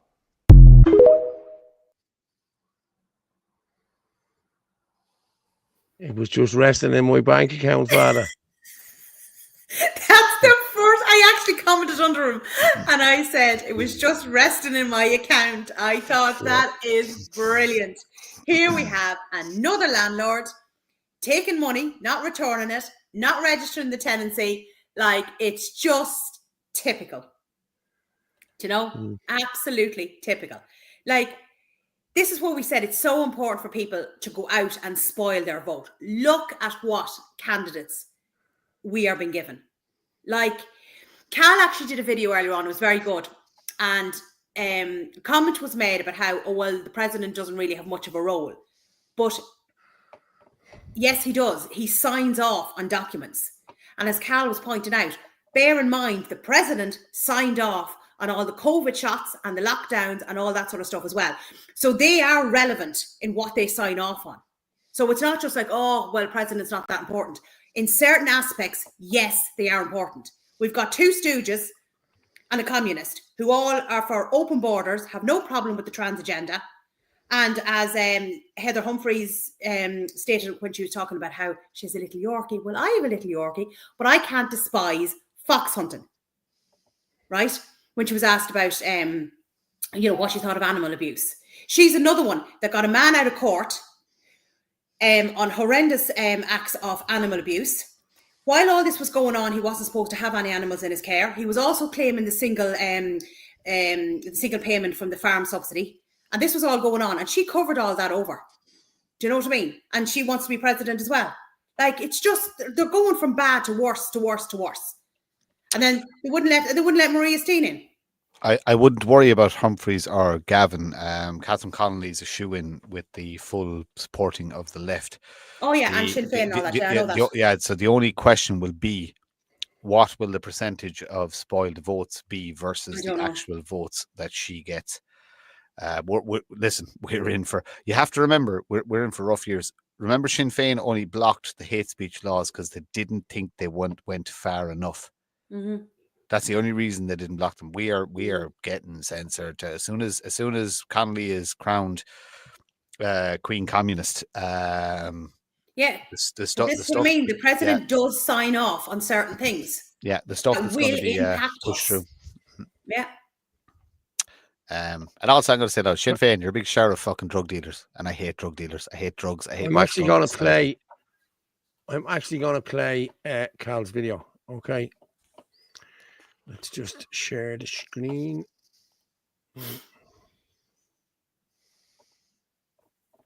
And I'll move you over there.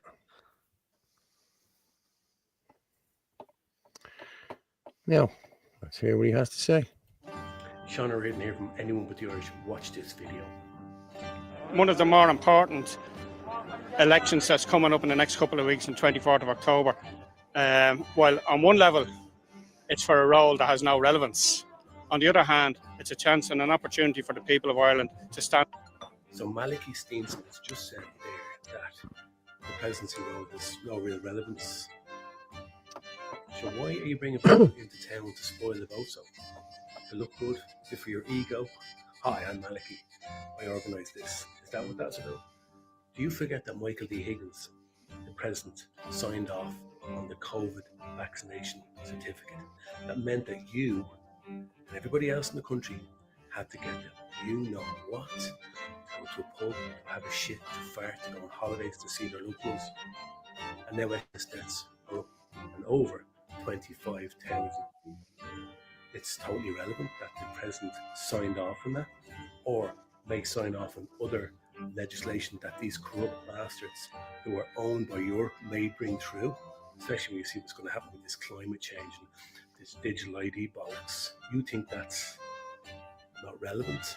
And the relevancy that Maria Steen is a barrister who may see all through that corruption and may look at the legislation and say, I'm not signing that.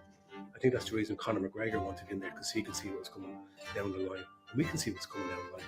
Do you think Jim Gavin is going to say no when he sees something that's morally bankrupt? Or will he go, I better do this because they got me in power? What do you think, Malachy?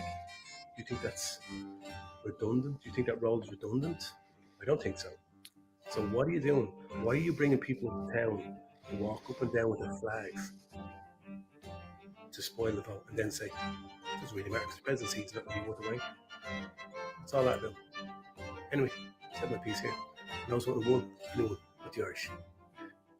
There's some wafflers out there pretending they give a fuck.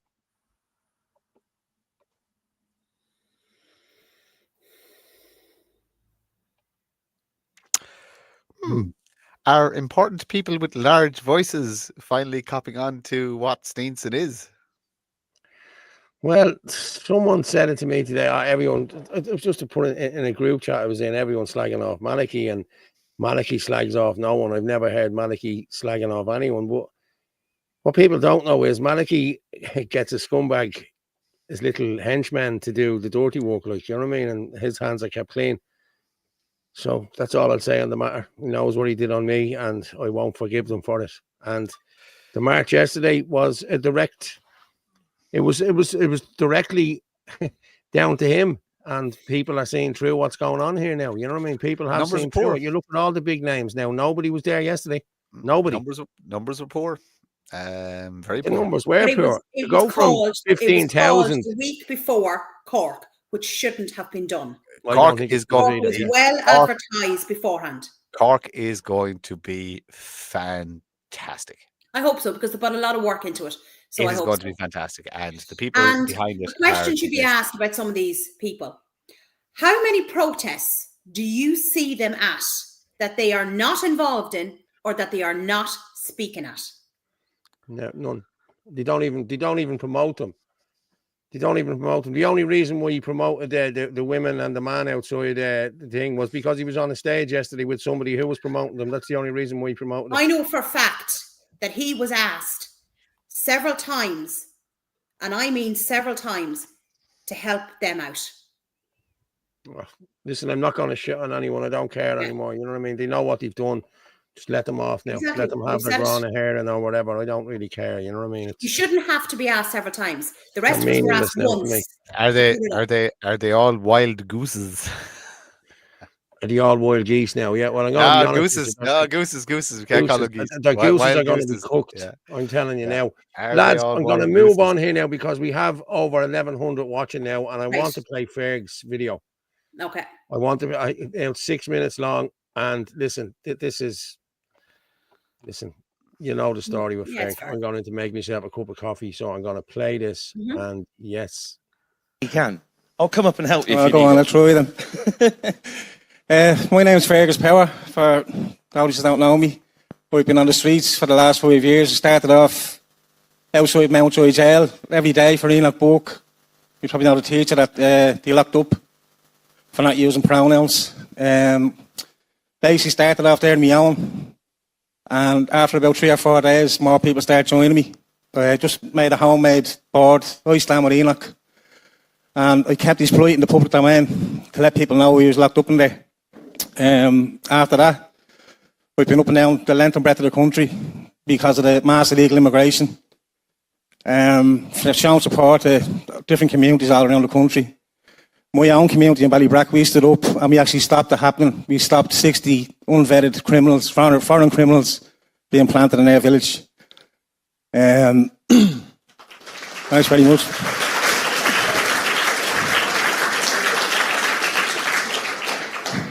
There's a big price to pay when you truly put your head above the parapet. I've been targeted by the police, the government, the mainstream media, slandered, attacked, physically attacked by police, absolutely stood all over, locked up, taken away from my family. But nothing. The only reason I do this, I'm rooted in God, family and country. And that's why I do what I do, and that's why I'll never give up, I'll never stop until every one of these monsters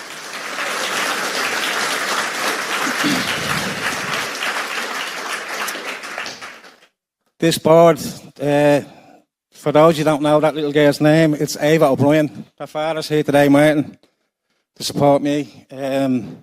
We've been out with a group called the Most Unsung Heroes in Era. There's a group called Wake Up Era. And we went out at the start of all this and tried to warn people about the dangers in them jobs. It was I think it was the toughest job out of everything to do, because we got absolute dogs abuse at the start down the streets. But the change in the last year or so has been absolutely phenomenal. People know that they've been poisoned, their family members have been killed. Martin, in his own words, will tell you that his daughter here, she was murdered by Pfizer, and it was sanctioned by the Irish state. So he's not looking for sympathy, that man. He's looking for accountability, like we all are. And we're not going to stop till we get it, till every one of those fucking monsters is brought to task for what they've done.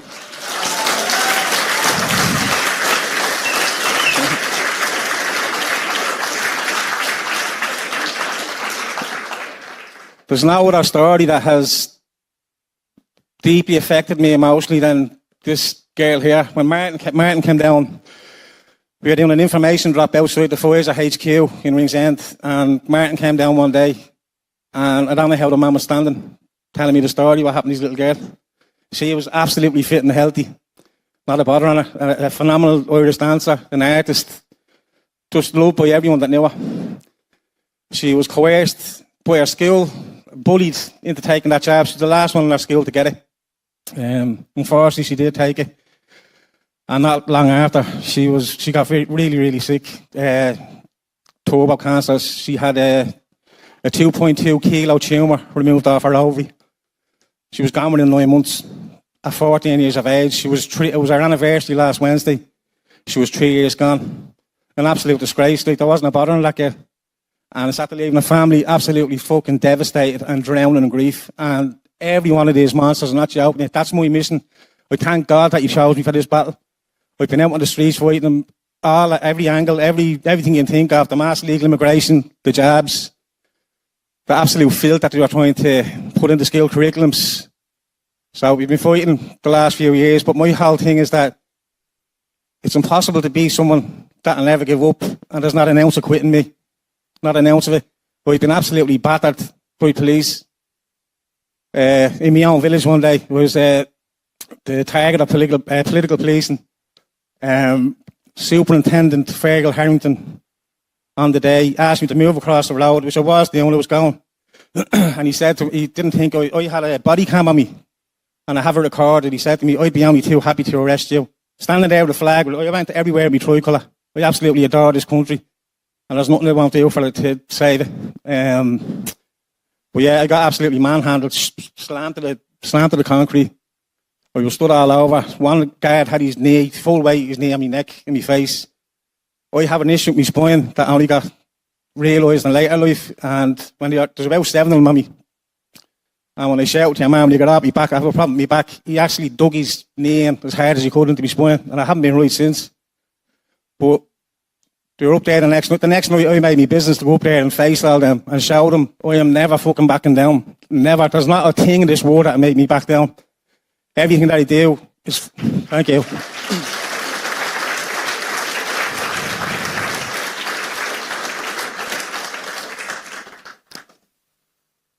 The only inspiration I need is to look at my children, look in their eyes. That's the only reason I do this for. I want them to thrive on this island, not just survive. This is their God-given birthright, and it has to be fought for. And we won't give up till it's taken back and placed in the arms of the people that really, sorry, in the hands of the people that truly adore her and only wants what's best for this country and our people. And that's my whole mission in this life. I thank God that I was born for this time, that he chose me for this battle. And I relish it. And I never give up.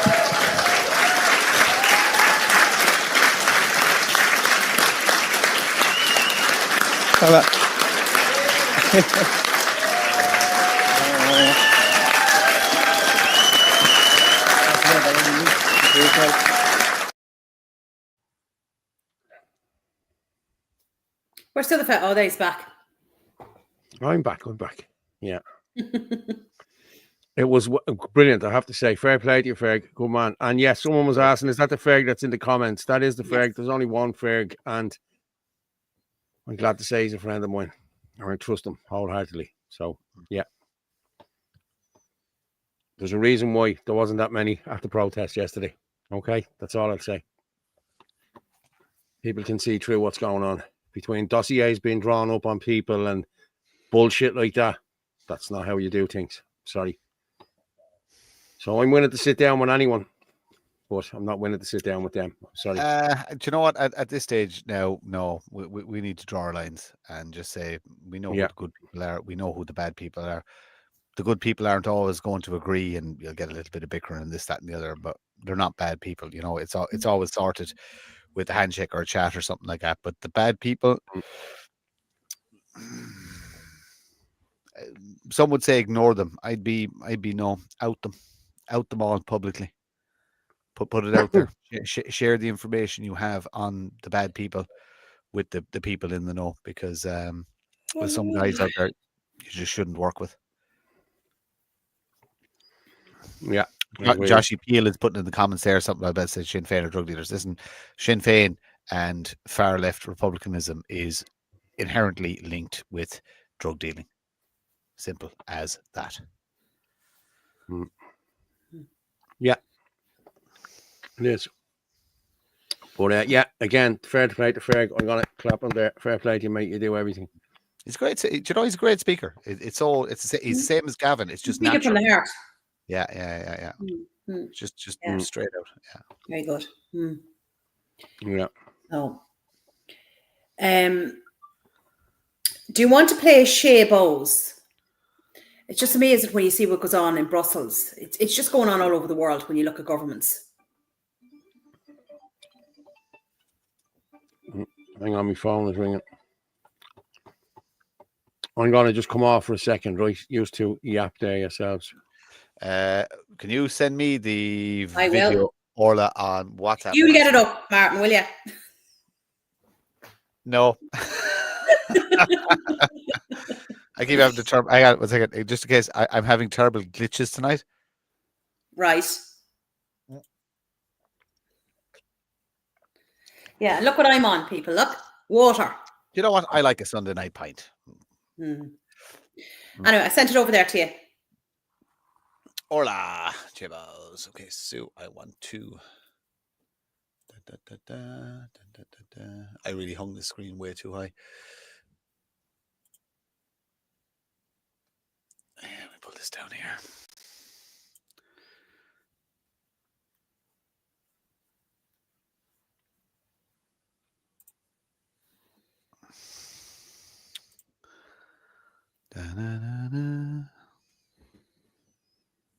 I'm not going to bait the mouse like Paul. Actually, I'll do a Paul on it. I know. Let me save that. Boom. Jeez, even with fast internet, it does actually take a while to download this stuff. That's only a short video. It's only 56 seconds. But you have to get it down, then you have to get it back up again. Okay. Your browser's having trouble sharing the video. This can happen if the file is invalid. Interesting. Did you send me an invalid file? No. It should be working. Yeah, no, it's not playing. It's downloaded. Like, do you know what I mean? So I'm playing it. I have it saved. I'll tell you what. It's not coming through on my WhatsApp end. You know when you get the little traffic cone on the video. Right. Okay. Hang on. No. Sorry. It's downloaded now. I'm just looking at the end of that there. I didn't let that play out the end of Ferg's thing there. I'm just going to play the rest of it here now. All right? Just give me a second.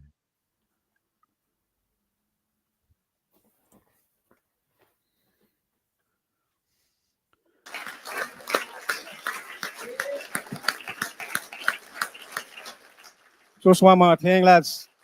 This fight never ends until every Indigenous man, woman, and innocent Irish child and this country itself truly knows the meaning of the word freedom.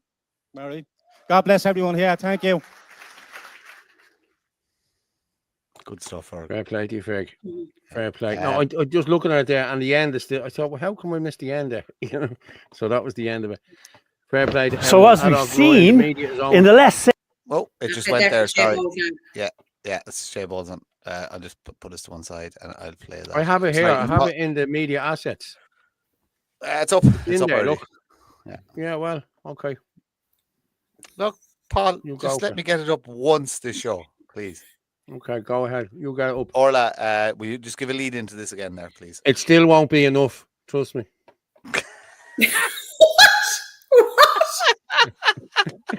I don't even know what you two are talking about now at this stage, right? True. I know. Orla, you need to step out and say, truer words never spoken, my friend. Yeah.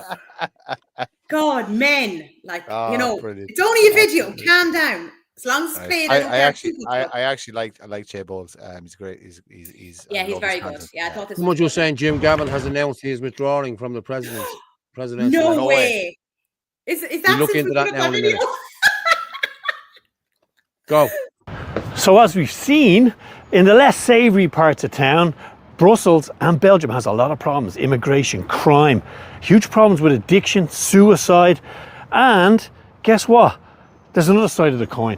And that side of the coin is the absolute luxury that many of the MEPs and diplomats who throng to this country and the capital here, Belgium, they live in places like this, gated communities in one of the very leafy suburbs. Now, these guys get vast amounts of cash, bonuses, pensions. Think about it. Politicians from small European countries, Estonia, Latvia, Lithuania, Ireland, they do their stint in the state parliaments, they get dumped out of it and they get appointed into top roles in the EU. Kaja Kallas, how are you?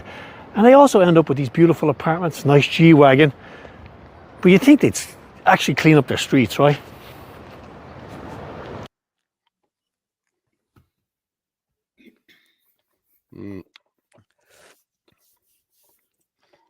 Yeah, I want to remove that. Oh yeah, it's gone. I have it gone. Isn't that just shocking? Like, and the money and everything, and look at the state of the streets. But doesn't it just show it's everywhere? Like the money that they between expenses and everything, it's just scandalous. What is Micheál Martin? What do you think his role is in Ireland at the minute? To ruin the country. He's doing a good job. His gig in the EU is already set up for him. He's already been given his 30 pieces. He already got his 30 pieces of silver. Yeah, he sold his soul. Yep. Can't say I'm surprised, but Micheál Martin should resign as he chose very badly. Jim Gavin withdraws from presidential election. There you go. He was brutal today, anyway. Brutal. Well, hold on, lads. Like, you may as well put Banty McEnany in there for Jesus' sake. If we're going with GAA here, like, you know what I mean? Like, come on, lads. You know what I mean? Is that confirmed? Jim Gavin is gone. Yeah, it's confirmed. Yeah, Elaine Mullally has it up there on 3 minutes ago. Can't say I'm surprised, but. So that's the controversy over the assuming it's over landlord. the land stuff. Money that was arrested. Yeah, and all of his dirty little secrets about how he fancied the ladies are coming out. So Micheál Martin didn't protect him. Micheál Martin is the most protected man in Ireland. You can't find dirt in Micheál Martin. It exists. You just can't find proof because the EU have scrubbed all his records. So that makes it does that not make it a 2-horse race? And Humphreys is like I don't want to be too impolite, but she's like a fucking simpleton from Cavan. Excuse me. Excuse me, I'm from Cavan. I know. Excuse me. But that's what she comes across as. So basically, the government is handing the presidency to a communist, the far left. Yeah.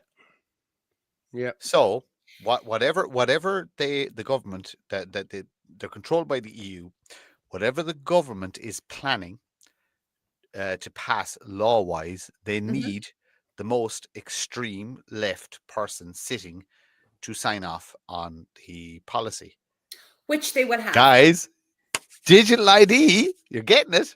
You're getting it way faster than you thought. Way faster. And that Ken O'Flynn is literally after putting it up there now about Jim Gavin. So yeah, he's definitely gone. So yeah. And did anyone watch the? Because I had it up. I don't know if I sent it on. Did anyone? You watch got it up. You had it up. No, I can't have it up. I've seen some videos of women that.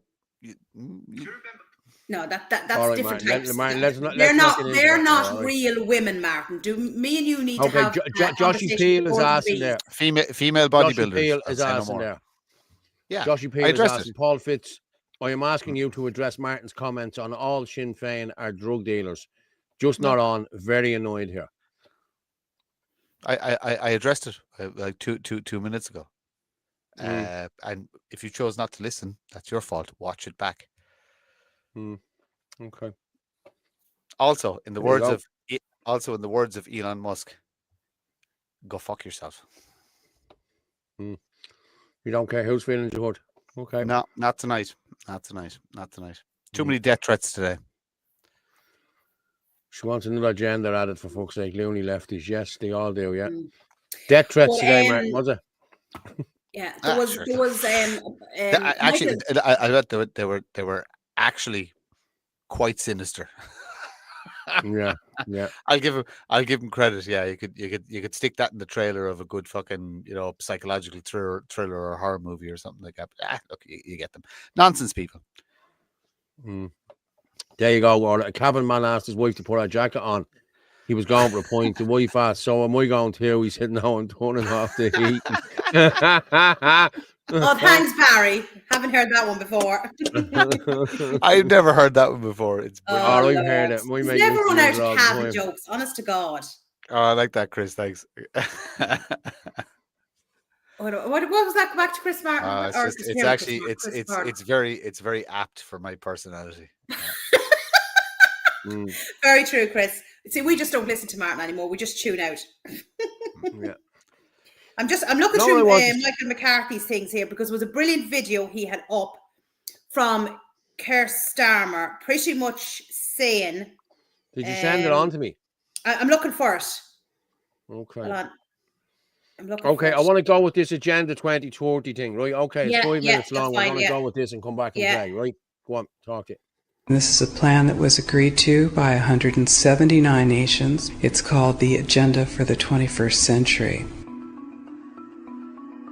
It's a totalitarian state being developed right now all over the world. It is the inventory and control plan. Inventory and control of all land, all water, all minerals, all plants, all animals, all construction, all means of production, all food, all energy, all information, and all human beings in the world. And this is a plan that was agreed to by 179 nations back in 1992. It's a United Nations plan. It's called the Agenda for the 21st Century. And so many of us around the world think that, sustainable development, it just sounds so great. Isn't it about recycling and creative reuse and creating energy and food resources for everyone? And the answer is no, it really is not.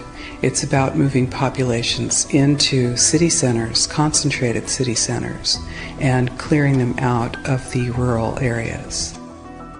All systems have to be brought into harmony in order to control them all. Because when systems don't meet, when they're out of balance or not in sync with one another, they can't be controlled centrally. And the goal of Agenda 21 is one world government and total control from a central unit. Every nation that signed on to Agenda 21 has its local Agenda 21 plan. People in the United States are completely unaware of this.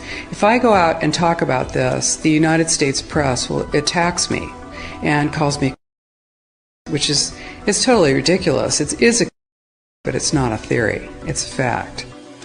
The three pillars of United Nations Agenda 21 are economy, ecology, and equity, the 3 E's. And everyone sort of thinks that they know what that means, the idea of social equity. It must mean that, everyone's going to have access to clean water and clean air, and no one's property is going to be used as a dumping ground because they are at a poverty level.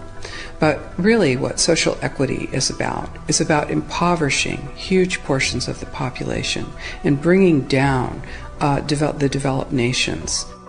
Everything that we're looking at now is destined to collapse our economies. It's a totalitarian state being developed right now all over the world.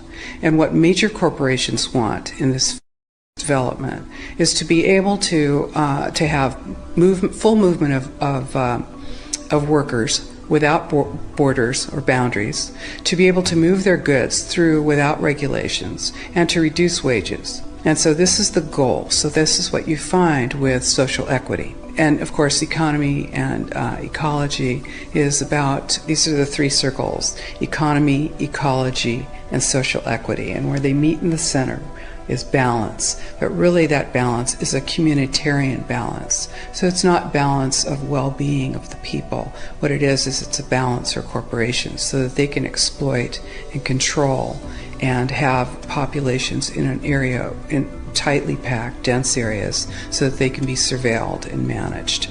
And this is what that balance looks like as far as the development of a totalitarian state is. The mainstream media is owned by 5 major corporations, and you're not going to get this information from the mainstream press. So you need to be your own press. You need to educate yourself. You need to get out there and educate your neighbors, your community, your real community. You need to help your children understand that they're being indoctrinated from pre-kindergarten to postgraduate school. All of us have a responsibility to ourselves and to others. This is true community, to work for personal freedom. And always remember that even though we work as a group, if we do work as a group, we're all individuals in those groups. And we answer only to ourselves. And this is essential. It's essential as free human beings. This is what we are. We are free, and we need to continue to be free. And I do believe that we will win, but we have to become aware that there is a fight, and then make our friends and our neighbors and our community aware as well, and work together.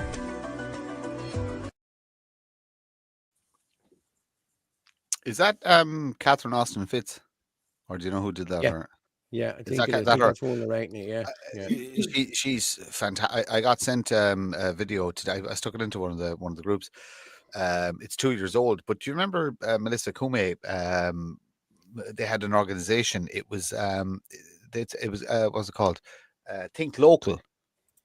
And they were going to have an event 2 years ago, and the whole thing fell through because of lefty pressure. It was the same thing that they tried to do to Mish Era. Her concepts on self-sustaining economies, local communities,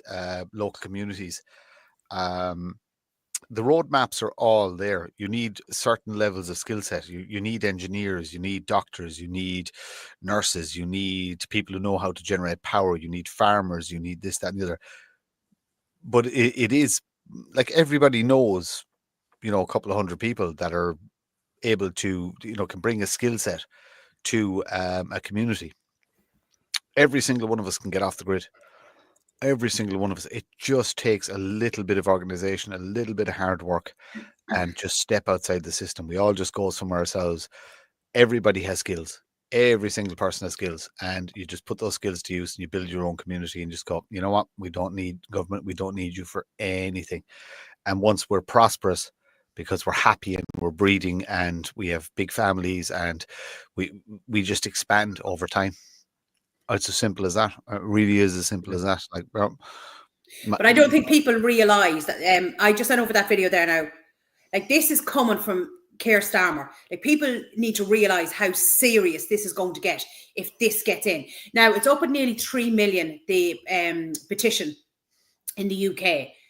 But I mean, how many million are in the UK? And it's only 3 million. It needs to be like a hell of a lot more than that. What is there, 16 million or something like that in the UK? 80 odd million. Yeah. Oh, 80, sorry. Yeah, that's across the in the entire United Kingdom. Yeah, it might be 86 now, but like, it needs to go ahead. I know obviously you have to take out children and this, that, and the other, but there needs to be a hell of a lot more signing that petition. But anyway, no, like, this is going to get.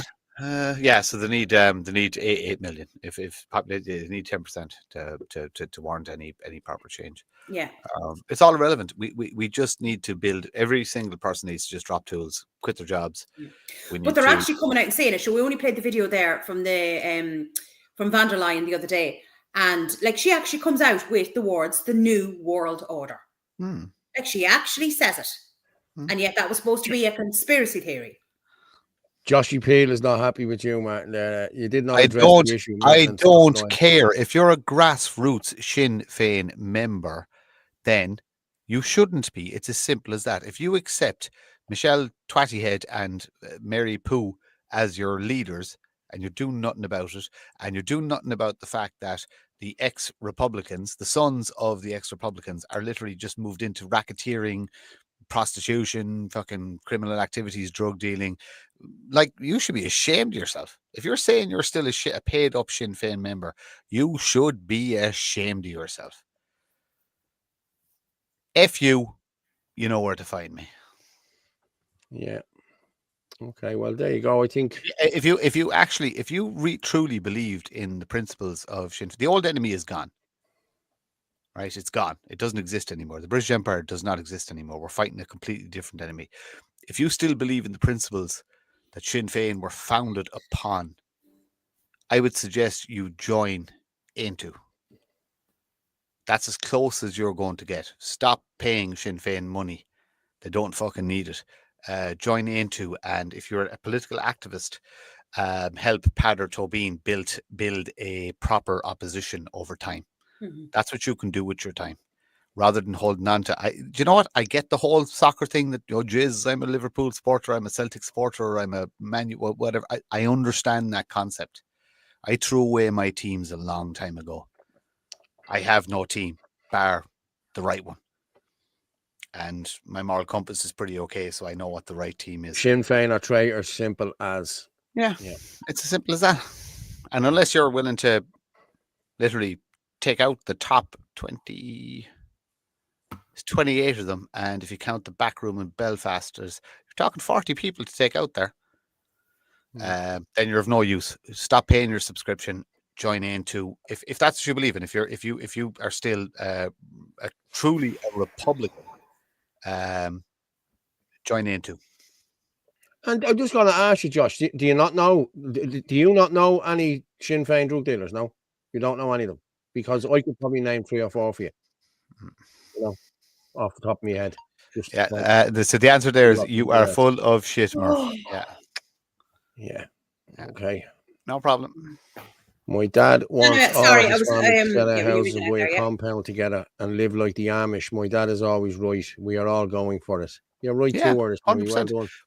done. Irish Mammy, what we need to do is we need to pool resources, choose an area that is easily defendable, quite fertile, low cost of living, so to speak, and just get together and literally do the commune thing. And we'll be fine. We could start with 50 to 100 people, smart people with skills, and build something fantastic. There's a mansion off the Clare coast up for sale for 9.5 million. It's a whole island. It's an island and a mansion on the island. That would be ideal. Well, we're going to need a lot of people to buy us a coffee, Paul. Nah, listen, I'm thinking if one of us won the bleeding Euro Millions or something, we just buy it and just that'd be the commune, you know. That's wishful if I thinking, win, you know? if I win the Euro Millions, I'm literally gathering my closest people to me, my friends, my family, God. and I'm not gone. Oh, I'm building huge walls and investing in massive firepower, and we're going to be fine inside the walls. We will be fine. We will be fine. It'll be a relatively small number of people, but you're all coming. Your families are all coming, and everybody else who knows me, they'll know whether they're coming or not. Thanks, Kathy. Kathy's just saying, I just want to say a big thank you to Paul for pulling up the tarp for the hunger strikers the other night. They were praising you yesterday and said you were a blessing. Good woman, Kathy. Mark keeps telling me that. Yeah, I went How in are you there. keeping, Kathy? I haven't spoken to you in ages. No, How is Kathy's Kathy great. Good stuff. Kathy has been. Kathy was who was on to me about highlighting it in the first place. And she's been brilliant. around loads of people trying to get what was going on highlighted. So she's still working her backside off. Good stuff, Kathy. Well done. Yeah, well, Kathy started a new job, so she's busy out. So she is. But she's still doing the good work. Well done, Kathy. The good work, yes. McGregor I was actually just looking No. this up. So I want to, because I know time's starting to run out. So I was sorry, I got the figures wrong because I was thinking about London. That's what I was thinking about. So there's nearly 10 million in London, right? And only coming up to 3 million have signed that petition. There's a hell of a long way to go. Like, do people realize how serious this digital ID is? Like, you know what I mean? I know this is England, but this is coming over to Ireland. Is that just sorry? The people who signed the petition, are they just Londoners, or that the whole No, UK? like it gives the numbers that it's coming up to 3 million that have signed the petition against the digital ID, right? But when you Google it, right, that's what I was thinking of. It was London. So London is nearly up. I thought it was 16 million, but no, it's actually coming up to 10 million. So that's only London. That's not like the rest of the UK. Like, it is a long way to go. Like, there should be more millions signing that petition. No, Orla, people don't care and they're stupid, and you have to. Okay, so you have to Those equate. people sit back doing nothing are going to destroy. No, Orla, you have you're thinking in 100% terms. You have to understand 50% of the population don't agree with you, so they're never going to sign it. Another 25% don't care. Another 10%. No, it's not right. They don't care. Another 5%. Well, I'm not sure what UK terms. In Irish terms, a third of the population work for the state, a third of the population are on welfare from the state of some form, and a third of the population essentially pay for everything, or pay support it through their taxation. The third that work for the state don't want to rock the boat because they've got good terms and conditions. The third that are on welfare don't want to rock the boat because they've got good terms and conditions. The third that are paying for everything, you automatically have to split into 15% or 50%. So it's 15 and 15, because 15 will be left leaning and 15 will be right leaning. You're going to have a lot of interchangeable but just roughly speaking. So you've only got 15% of the population that actually kind of agree with us.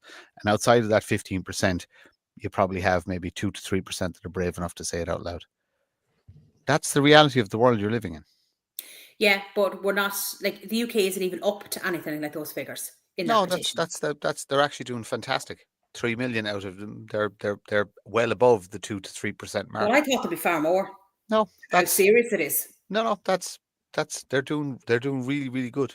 They're actually above the curve, hitting 3.5, maybe 3.7% of the population having signed off on that. That's actually very, very good going. And I'd love to know as well, I always say the same thing, how many are writing, how many are emailing, you know, all the different ministers and things like that. Same as here, like emailing your councillors and TDs. How many is doing that? You'd love to know that as well. Or they just give it out on Facebook. I'm just going to stay there. No, this is Joshua Peel. This is the Sinn Féin guy. Listen, come back on and talk anytime you want, mate. I don't mind. Do you know what I mean? I'll put out your things. Obviously, no, he doesn't know any drug dealers. But if I did, Paul, I'd do something about it through the party. I fucking hate drug dealers. Okay, well, maybe not in your area, mate. Fair play. Touche. Yeah. Maybe not in your area, or maybe you don't know. But I'm telling you now, it is happening, mate. It is happening. Fair play to you. And there is a big difference between traditional, old school, generational Sinn Féin and the scroats that use republicanism as an excuse. Their dads and granddads republicanism as an excuse to engage in illegal activities. I will make that distinction.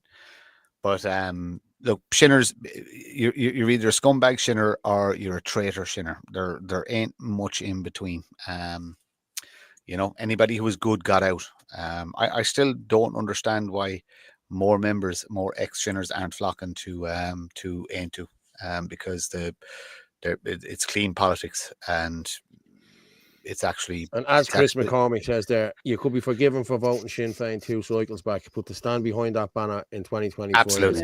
Absolutely. Yeah, absolutely. I agree. I Do agree. Sinn Féin are traitors. Like, listen, I voted Sinn Féin. I voted Workers' Party all my life, and then I started voting Sinn Féin because I wanted.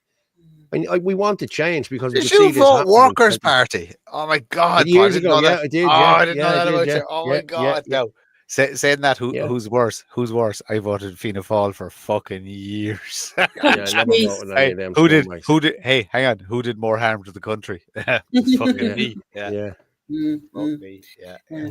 Okay, Paul, do you want to get that video played? And then there's another important video. Which one are we going? Which one are we going? The last one there now with Michael McCarthy. Oh no, the Starmer one. You did. Hang on. Yeah, I did. Starmer. Yeah. Oh, hold on. Save it. Did it? Open it.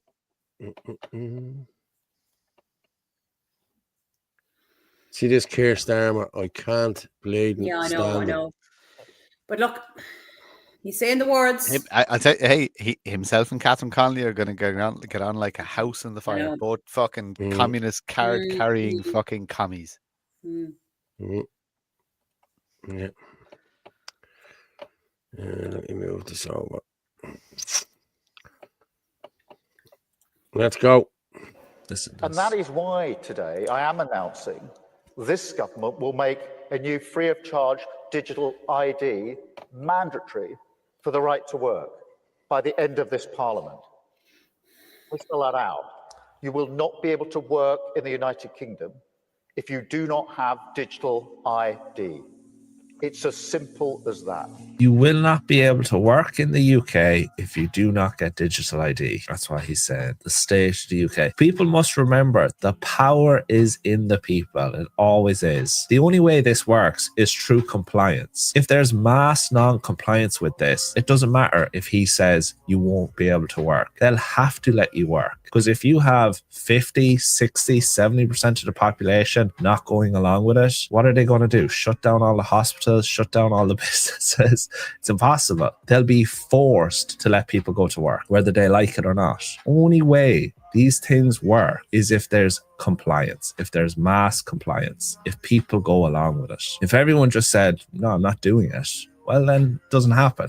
And people need to remember the power is always sits with the people. If enough people take a stand to something, it will happen. There you have That's just it, isn't it? Enough people don't take a stand. It's the same thing we say over and over again. People just have to stand up and say no. Simple as that. No. Mandatory is not a law. No, it's not. Mandatory, you have to agree to. You have to agree. Yeah. Yeah. Paul, this is very short. Do you want to play the one on the doctors? This was actually brought up on Ireland AM, which I was very surprised they even addressed it. Okay, I have This it is here. what's It's only a going couple of on. seconds long. Yeah, doctors. We move on to the Irish Times. Doctors struck off in the UK, still working in Ireland. Doctors who are professionally sanctioned overseas, including for sexual misconduct and patient harm, can retain their Irish licences without the public being aware of their offences. That's according to an Irish Times investigation. Now, there you have it. So we have no idea what's even in our hospitals. Whether they have fake documents, you know, it doesn't matter what they've done in other countries. Sure, they come on over here to Ireland and sure, they can treat people in hospitals and it's great. It's a great country. Fantastic. Right, we Yeah, but 10 minutes left. On the plus side, What? Orla, it's only for foreigners getting abused by these bad doctors because Irish people actually can't get to see a doctor, can't actually. Well, get that's into true. I can hospital. vouch for that. You can't get in to see a doctor. Yeah. I'm going to play this one here. This is 3 minutes long. Palantir must be stopped. Okay, let's play this and we'll come back and then we'll finish it. Good morning, citizens. Your overnight account balances have been updated. Time to start a productive day. Final notice, your account balance is below 500. You need 50 credits by the end of the day to avoid automatic eviction. If you have missed work due to illness, you must provide a doctor's note to reclaim your credits.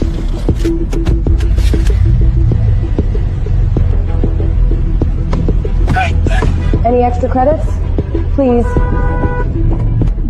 Tensions are high today, with more people planning to join the Citizens Against Digital Control protest. Remember, the government knows who you are at all times. Resisting is not worth the consequences. All of their newest social credit systems are designed to keep you and your families safe and efficient. Authorities seized a record balance of an individual's credits, citing excessive hoarding. Traffic violation detected. 7 miles per hour over the limit. 75 credits have been automatically deducted. You have to be fucking kidding me. Yep, you got the flu. Your blood work shows a significant iron deficiency. I recommend incorporating more red meat into your diet. Dr. Jones, your taxes were not filed and have been automatically deducted with late fees. Your medical license has been revoked. Oh, hell nah, I filed an extension.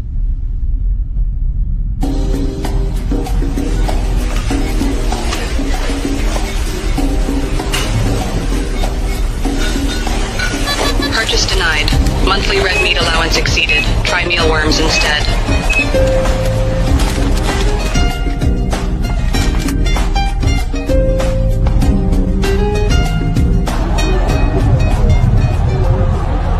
Can you guys please let me through? Attention. Unauthorized political gathering detected. Participants' access to financial services has been suspended.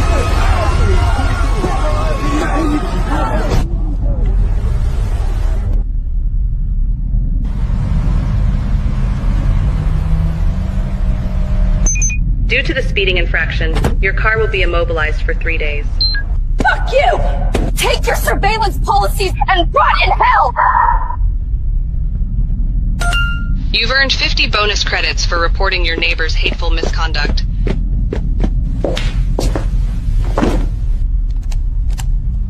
This content exceeds your current social credit tier. May we suggest citizen responsibility.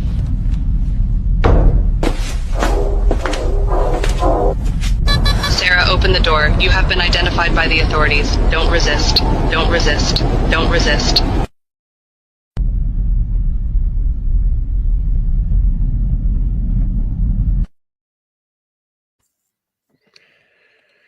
There you go. Really looking But forward this to is- that now. Just can't But wait. this is what's coming. It's already in China. It's there. They're using it. It's like it's the biggest experiment ever. And We that's won't what need- they want here. Paul, we won't need to worry. We'll be in jail long before that. Oh, gee, I will. And anyway, I will. Hang on, I just want to share this for a Me and you are minute. together on this, so Yeah, we're gone. Yeah, me and you are we're gone. Yeah. Not Hang on, catching Bye, let me me. buddy. I can live in the woods, guys. I'm happy out. Yeah. Look, Hey, Martin. Gav is- Martin. Gav is Make gone. sure- make sure- It's gone. No. Oh Lord. Thanks. Here, Thanks for Martin, if sending you're that out in the in. woods, please make sure and have clothes on you this time. Nope. Yes. Nope. You were scaring the animals that day. No, I wasn't. Yeah. I did. The ISPCA got complaints.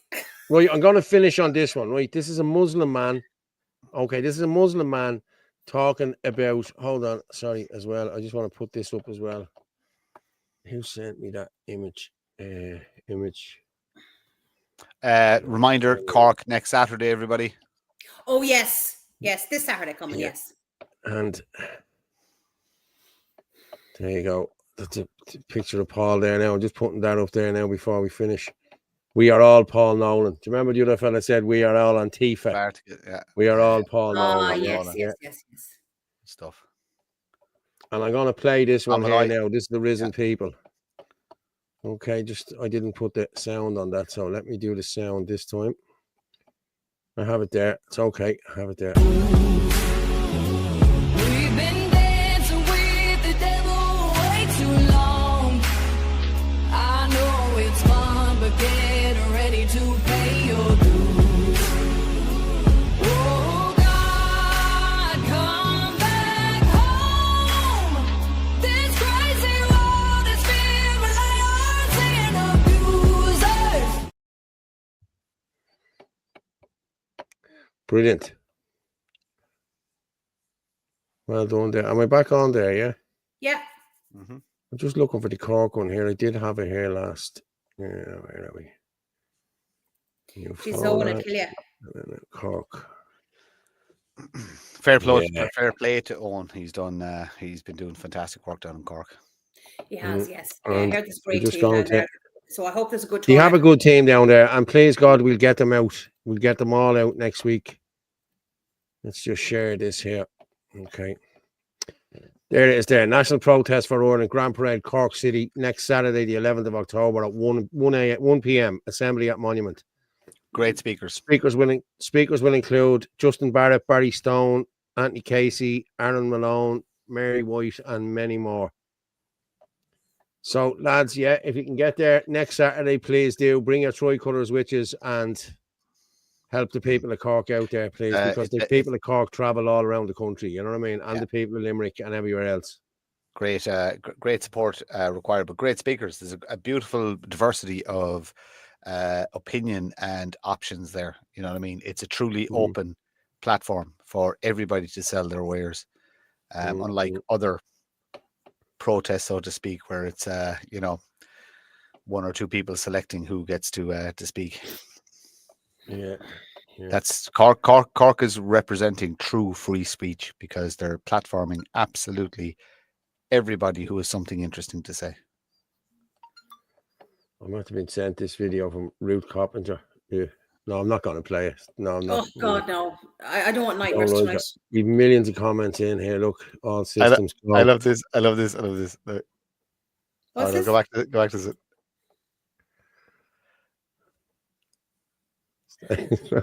Yeah. Well need done. To do the Murph. It needs to be Murphy. Yeah, well done. That's great. That's brilliant. Fair play to you, Josh. Yeah. Fair Do you know play. what? Do you know what? I'm an acquired taste. It's as simple as that.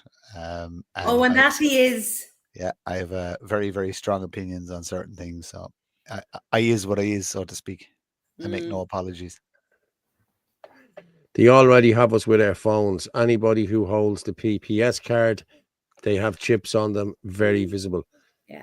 And what I will say is, when I had to go in and get my PPS card 2 years ago or whatever, they do facial recognition and everything. Everything is done. And I said it to them. I said, what's this all about? Oh, no, this is just the way it is. If you don't want to get the picture taken, you won't get PPS card. You'll get nothing. So they have you, you know? Yeah. Muslims not here to assimilate. They're here to take over. And on that one, I'm going to play this one here. This is the Muslims in Canada. Okay, watch this. What would happen to a gay couple in Palestine, sir? What? What would happen to a gay couple in Gaza? Executed according to Islamic law. Islam doesn't endorse gayism. Islam doesn't endorse homosexuality. And do you think that's good? If I were to... Do you think that's good, sir? Do you think it's good for gays? I would get executed, right? I would get prosecuted. In the same way, Islam doesn't approve of being gay. I see. Okay, so would you like to see Sharia law in Canada replace Canadian law? At some point it will. You know, because we have families, we are making babies. You're not. Your population is going down the slum, right? And by 2060, according to Pew Research Institute, your research, by 2060, Muslims will be the biggest religious group the world over. What are you going to do then? Actually, are you going to oppose Sharia even then? Well, you know what? I'm very appreciative of the honesty. We don't usually get that. So you do support Sharia. You do want a Muslim majority nation in the West End, correct? Just like you had a Muslim, a Western majority nation in the land of Native Americans, one day we can have a Muslim majority nation here in Canada. Right in your face. There you have it. And they're not even denying it. Well. And then all the ones out there with their Palestinian flags and their trans flags and yeah. Sick of remember, Paul Murphy changed that flag on his Twitter page. On his bio, yeah. Guys, I got an email in. I'm not going to read it now because there's only 5 minutes left, but I'm only to find it there now. It's about iPads and different stuff. We will cover it on Wednesday night, Orla, because I need to have about 20 minutes or a half an hour on this one. You know what I mean? So it's actual. It's a whistleblower has got on to me and sent me this, and there's some damning stuff in it. Like, you know what I mean? The halal meat's not even halal meat. Your man bought a stamper and he just stamps it himself. So yeah. But I'll read the full email. What? My buddy Dr. Al-Qadri, is it? Al-Qadri. No, well, this is the guy who runs the iPass down there. He's the man who stamps the meat. Yeah. Have the names of everyone, of all the names of everything. I'll talk about it on Wednesday evening. Or I might just do a little bit on it myself. You know what I mean? I'll see. But I have it there. I found it there, and I'm looking at it there. It's going to take me a while to go through. So everyone, fair play to you. Thanks for tonight. And Jim buy Gavin, Paul a coffee and buy Orla a Bulmers, please. Yes, please. Hey! You can buy me a Bulmers on Saturday. Yeah. I'm not safe. You just don't be. You don't want to be drinking with Martin. You don't want to be drinking with Martin. Yeah, just everybody just. I should be like a guy who smells. Everybody should stay fucking 10 to 15 feet away from me all day Saturday. Yeah. That's all right. For fear, Martin, I'm going to drop you down, and I will talk to you. Just hang on down there. Thank you very much for coming on. It's been emotional as usual. Talk to you in a minute. Orla, thank you very much. And I will talk to you in a few minutes. Fair play to you. Thank you. No problem. Good night. Talk to you in a bit. Good night and God bless. And I'll make myself bigger. And you know what I need to do? I actually forgot to do it, didn't I? Where is he? There he is there. Yeah. Well, listen, thanks very much for everyone who tuned in. And you can please buy us a coffee if you can, as we did last week. Fair play to you. The merch will be ready next week or the week after. So, Angela Leggett, thanks, Paul, Orla, and Martin. Thank you, Angela. Thanks, everyone who tuned in. We had 1232. Fair play to everyone who tuned in. And as I say every night, the truth is like a lion. You don't have to defend it. You just let it loose, and it will defend itself. Good night and God bless.